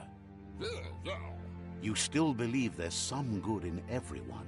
You still have hope for tomorrow. He says you should know that what's meant to be will... Gizmo encourages that. You should forgive, but never forget. It'll provide some comfort to your soul and keep the memory of lost loved ones in your heart. Fan that flame! Wait, no! Bright light blinds! It's dangerous! I've got all the cold sick burns you need, Dark. Oh, do you have to insult me over this? I don't have to, but I want to. Hard to believe the world is actually going to survive. Just seemed impossible till now. Grateful to you for coming back and doing your best to change things. You were the only chance they had. Wonders if you liked working with the Myriad. they always seem so centered and so seeking. But that's not important now. Gizmo says it's taken a long time to bring the past up to the present, and where you go from here is up to you. You need to set the past aside, at least for now.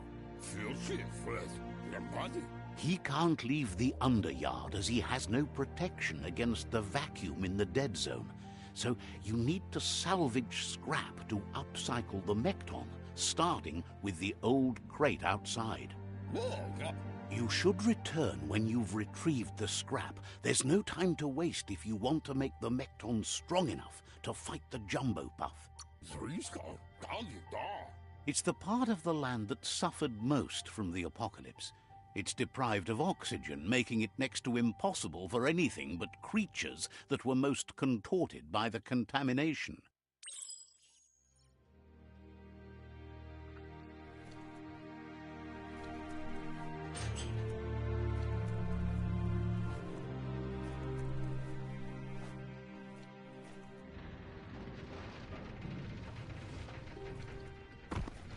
There's short of breath and death to this zone. Better take care. He who half breathes, half lives.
That's the leftover you're looking for.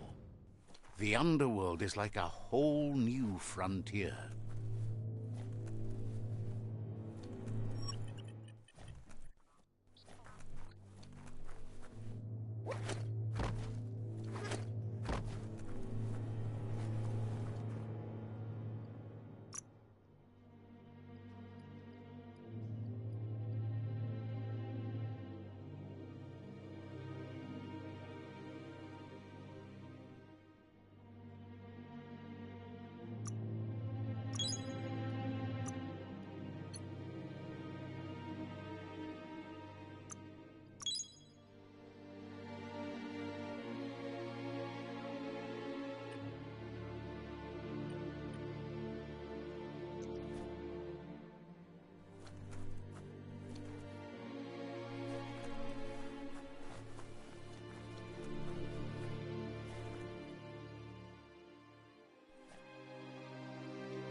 Save your energy.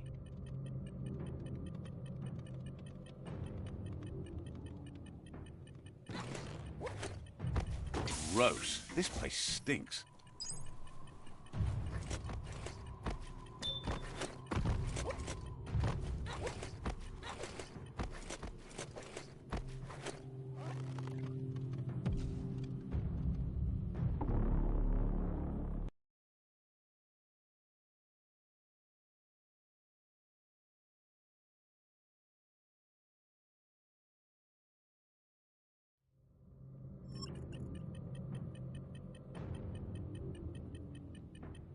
You sound a little wheezy.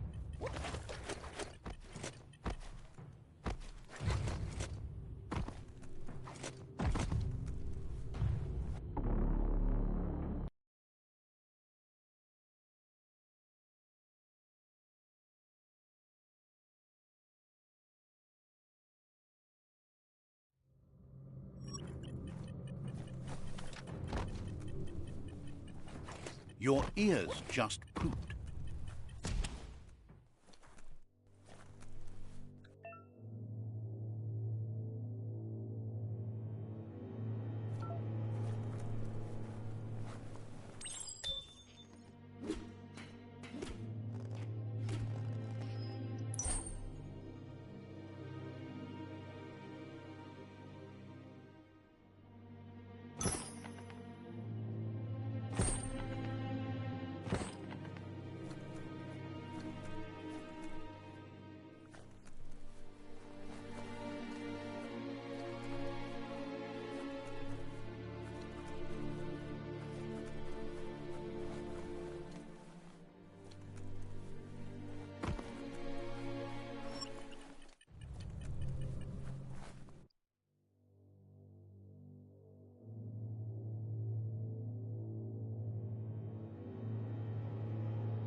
The spent nuclear fuel that Toxanol dumped in the surf had detrimental effects on the marine habitats, while the overflowing landfills contaminated the groundwater.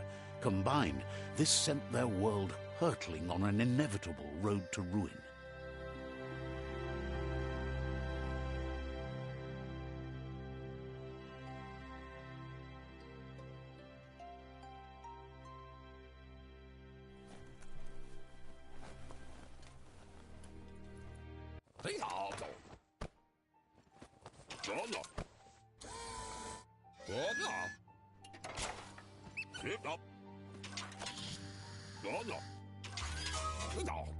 He says that's enough to get the Mekton functional. You'll have an engine, a fuel soaker, a gun and a gathering net, but no armor, nor enough oxygen supply. He made a suction device so the Mekton can use the black tar as an instant refuel. You can also use it to clear oily goo puddles, so you can pass and access hard-to-get-to areas.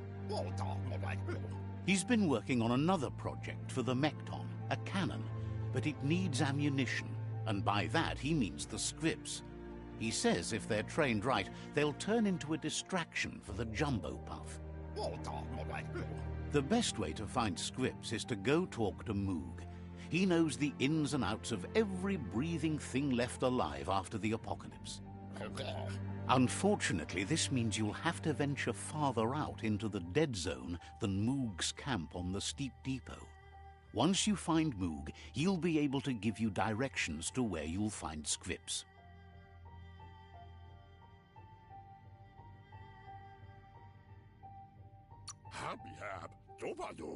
Gizmo thinks he's a little peculiar, but very knowledgeable.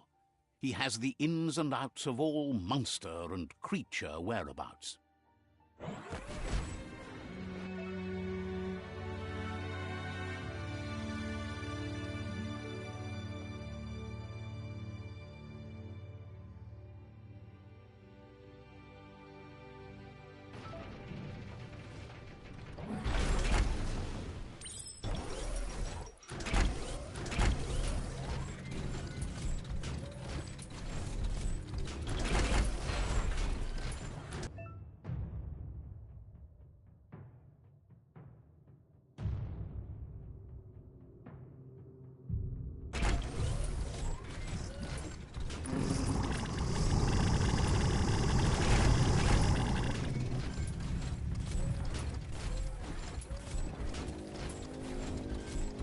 The Grease Monkey's Mekton is built sturdy, just like himself.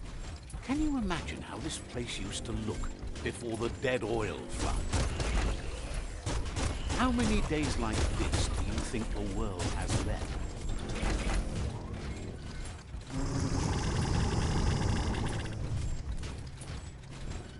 Might want to hold your breath before you head any further. You're about to witness the breathtaking vistas of what's known as the Dead Zone. In the old world, roads like this really led somewhere. Now, most of them lead to disaster.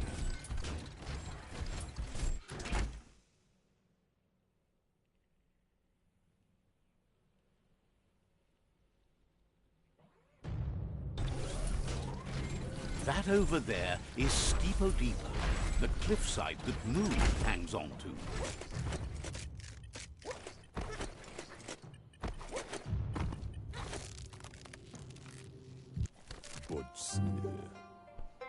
Immo. Diava.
This one's impressed to see you out here.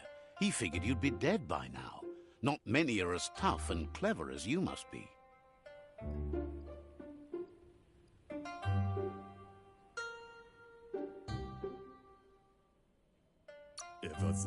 Says a monster hunter hears many things on the wind.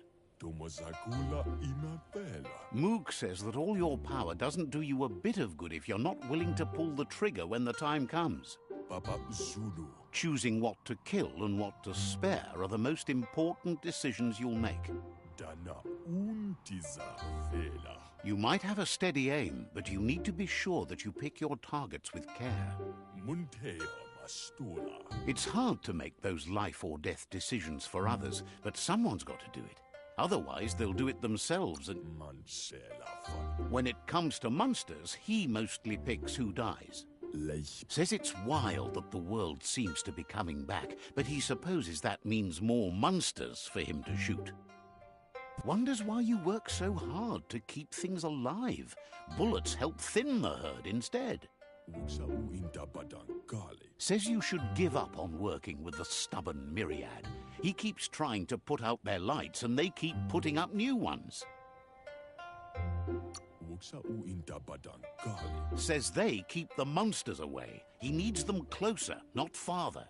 But enough of that, right? He says the wildlife, nature, has changed and turned against us. Instincts of survival took over when the world changed. He's not sure about their veggie diet anymore, and if it's changed, who knows what it's done with the chemical composition of their body output. Right now, though, he feels he's come to a point where he's got a pretty clear idea on the... Says as big as they are, the world is bigger. To find where they are, you need to see where they've been. Moog says you must learn to walk before you can run. It takes practice before you can call yourself a monster hunter. Fortunately for you, he can help. He understands you need to start off with something small before you go big. There's no better place to start than a squip cave. Hunting down a couple of these little critters for yourself should keep you on your toes. Says it's not far at all. Fortunately for you, the squips seem to have acclimatized themselves to the otherwise uninhabitable dead zone.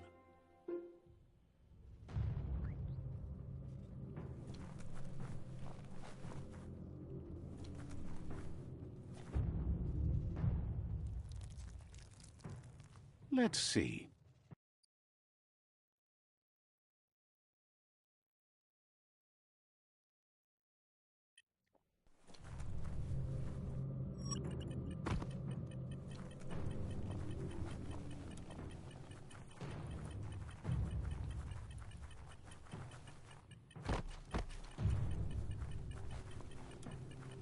The air is so dry.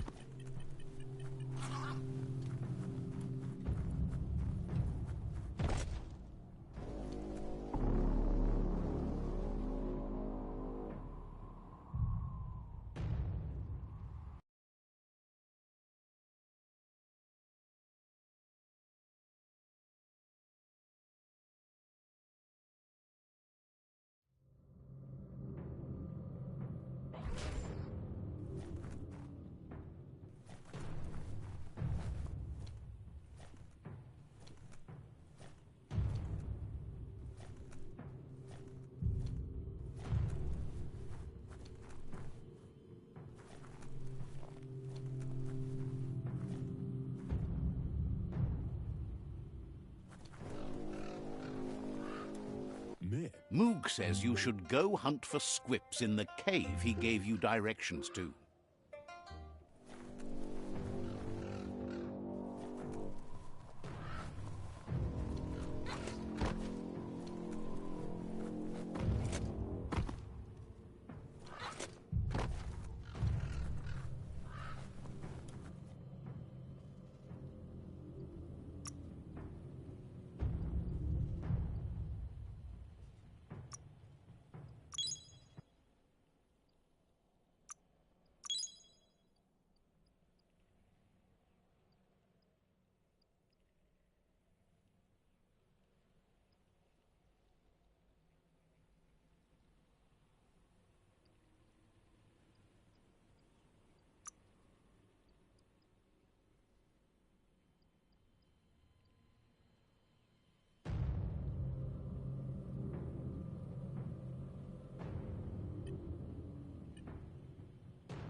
You look a wee bit pale.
Are your lungs aching?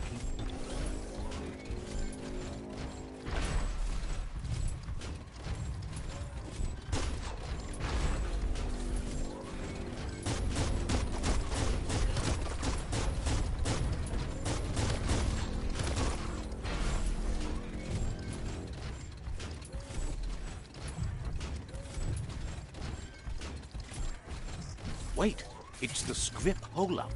The place is just filled with critters.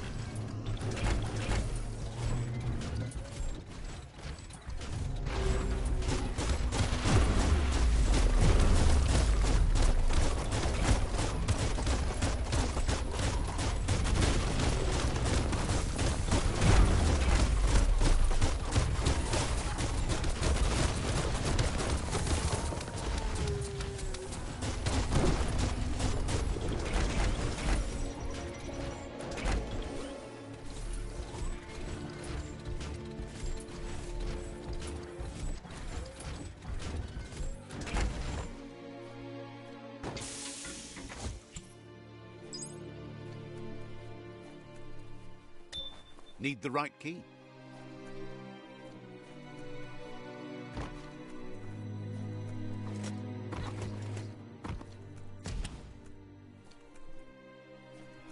Once the volatilization from the nuclear waste evaporated, a volatile gas rose through the soil and infested structures, even Toxanol's own buildings. So, in a way, they caused their own death.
least the temp's nice and steady underground.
Could be easy to get lost down here.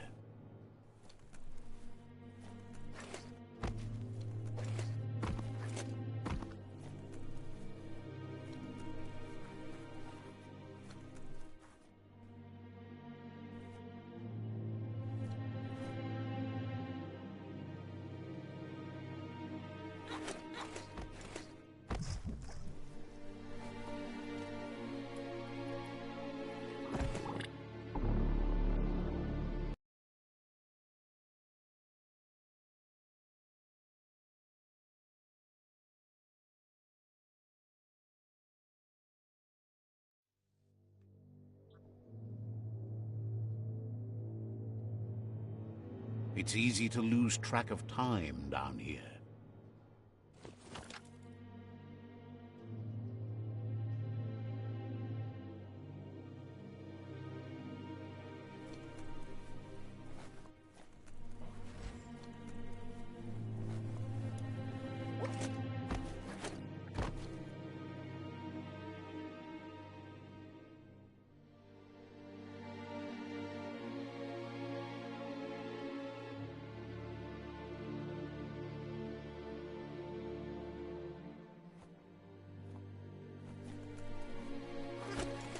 Oh, idea. Go knock the lid off that sludge truck. It'll fill the place up and you can get up to that entrance there.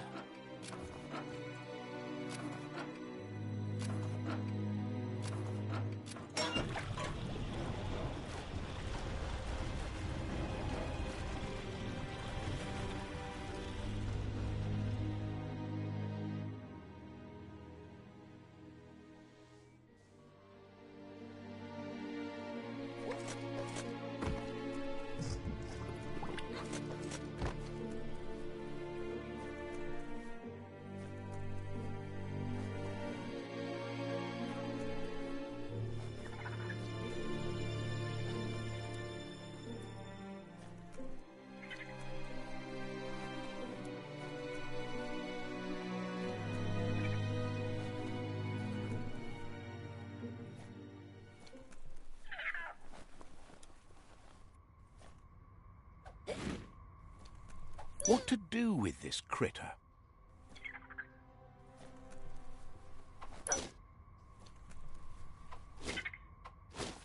Looks like the switches need to be turned to match so enough charge can flow through the conductors. Bristles like the hair of one electrified. You need to line up the switches so they match.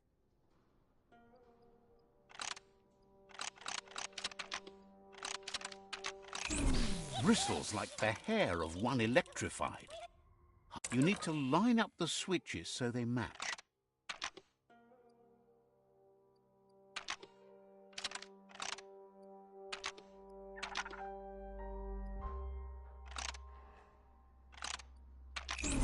Bristles like the hair of one electrified.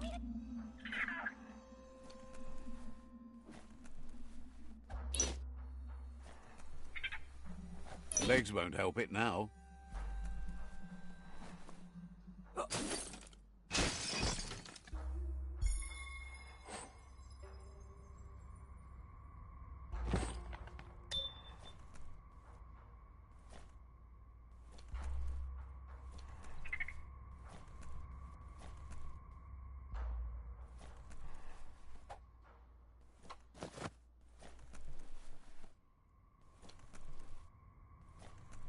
You need to line up the switches so they match.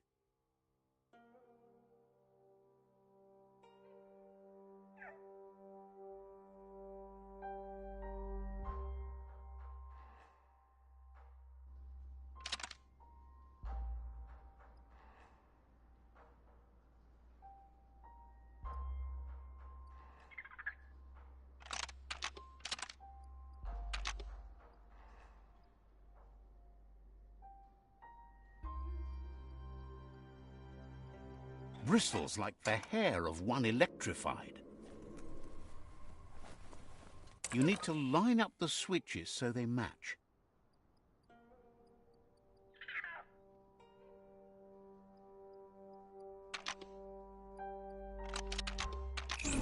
Bristles like the hair of one electrified.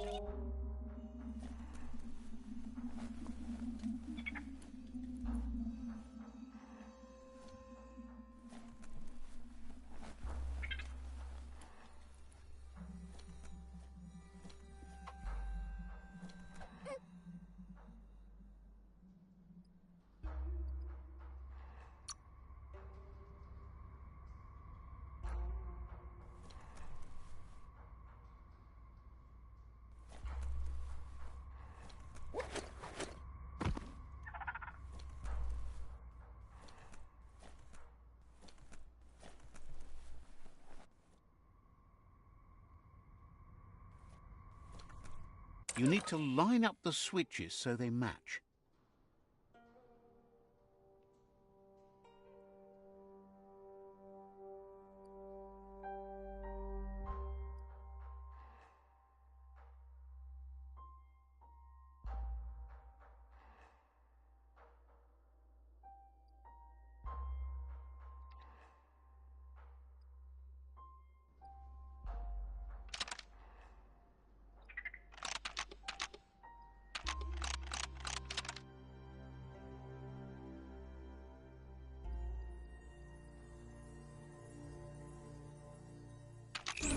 Bristles like the hair of one electrified.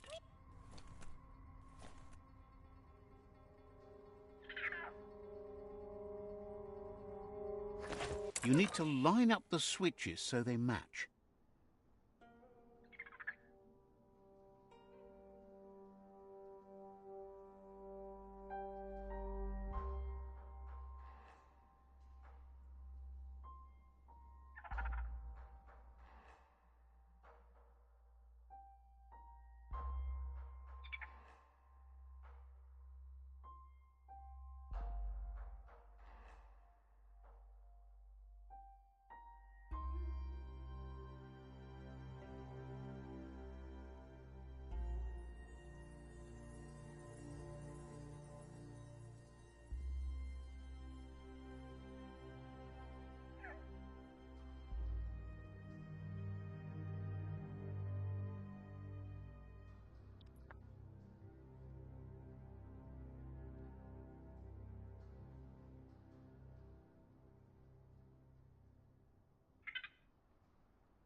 Bristles like the hair of one electrified.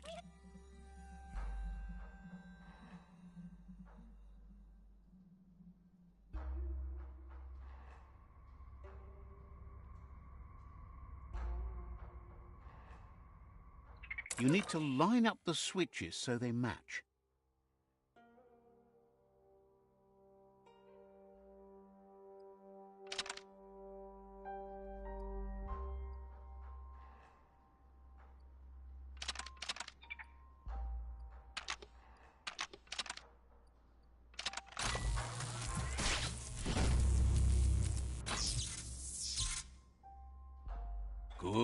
That's enough electric current to initiate the actuators and activate the framework.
Feel that? It's a lack of air.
Moog asks if you know the first rule of monster haunting.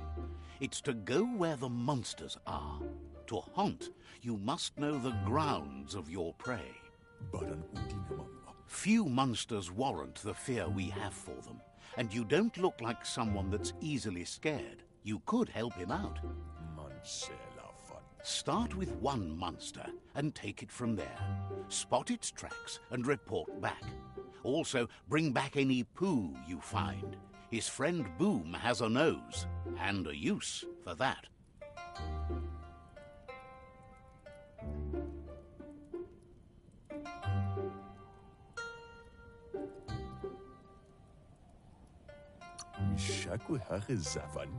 Says you're right. You gotta catch 'em all. Light instantly banishes dark. How much light do you really need? All the light, all of it! I mean, you could leave a little space for the dark. All the light.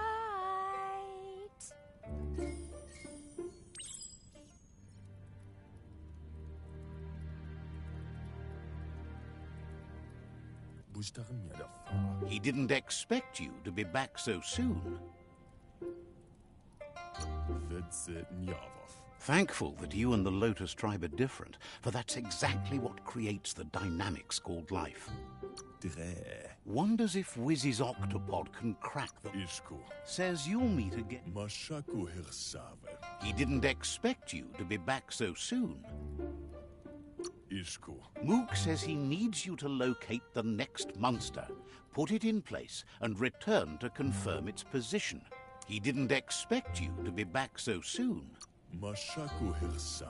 Mook says he didn't expect you to be back so soon. Amanka. Wishes you'd been better as a kid, but is glad you finally figured it out. Vaksan mar malva cherry evazit. Wouldn't be so... In mo. He didn't expect... Si logo bachtinea falish.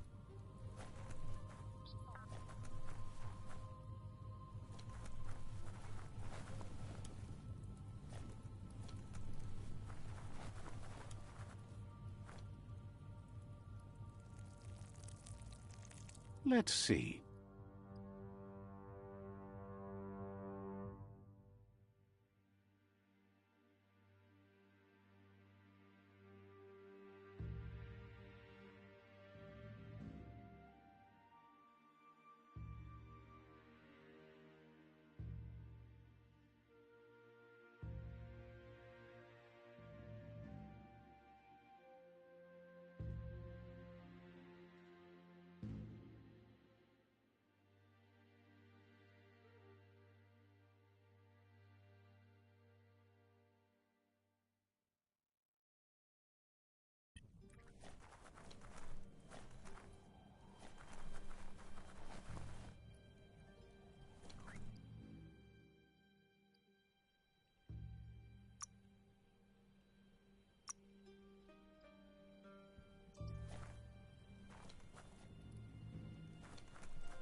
Feels good to be alive.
There's a lot on the line here.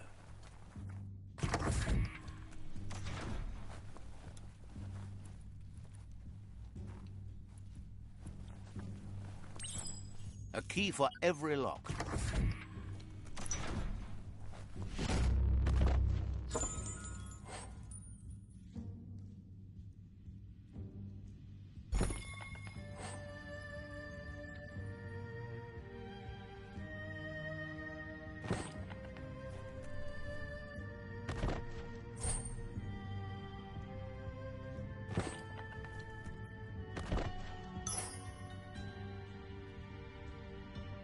Seems like a peculiar item.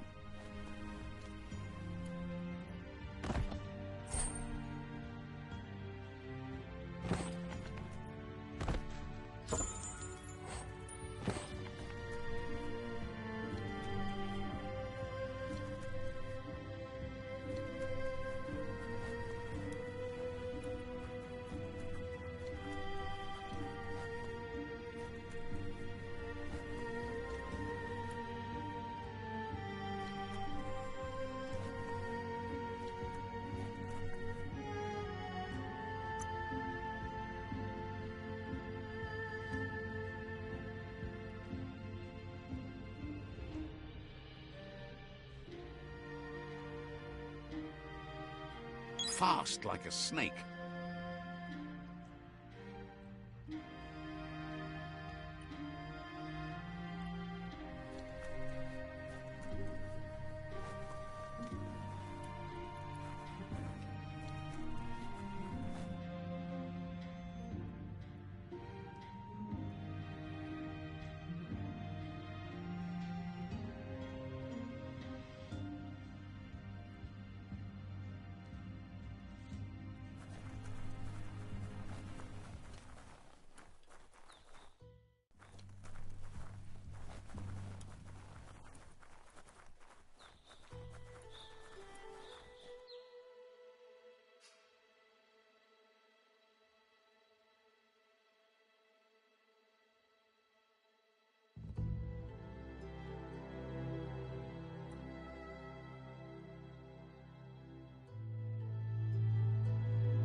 You're maybe not sure you want to leave.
Oh, it's locked.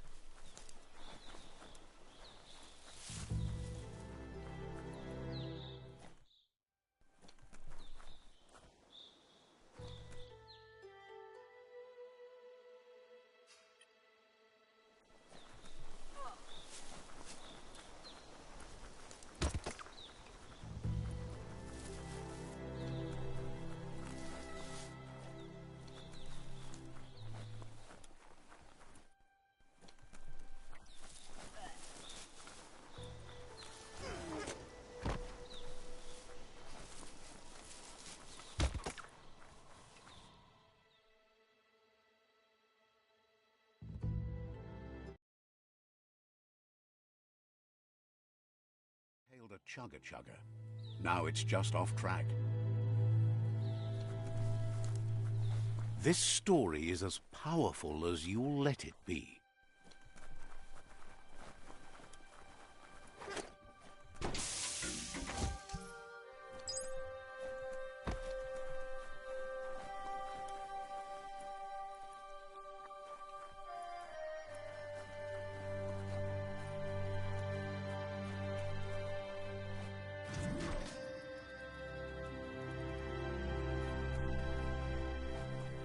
The spent nuclear fuel that Toxanol dumped in the surf had detrimental effects on the marine habitats, while the overflowing landfills contaminated the groundwater. Combined, this sent their world hurtling on an inevitable road to ruin.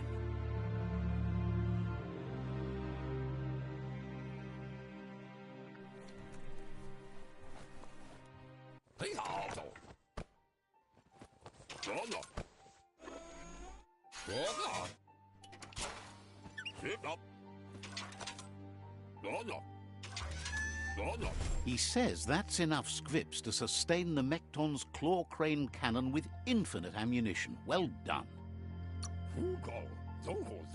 It's not his cleanest invention so far, but it gets the job done.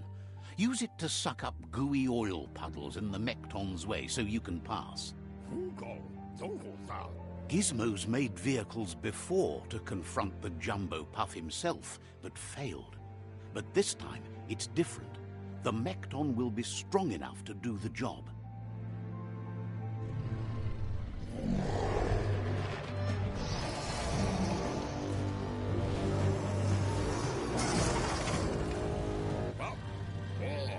It's time to put a stop to the World Eater now. Otherwise, he fears the damage it's caused to the tree already will be too much to handle. There's time to improve the Mekton before you confront the Puff. There are more wreck boxes out in the dead zone with gear you should be able to equip the Mekton with on your own.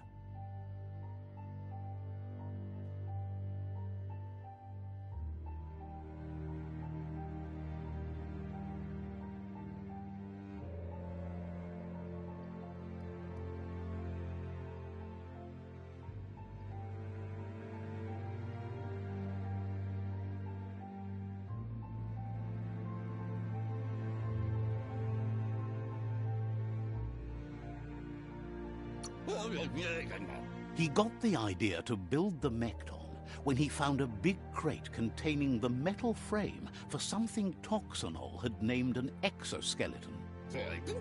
Gizmo wants to help if he can.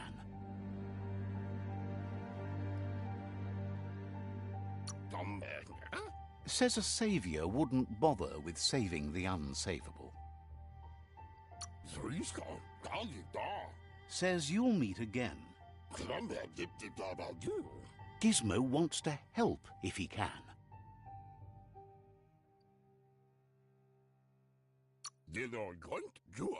Sit.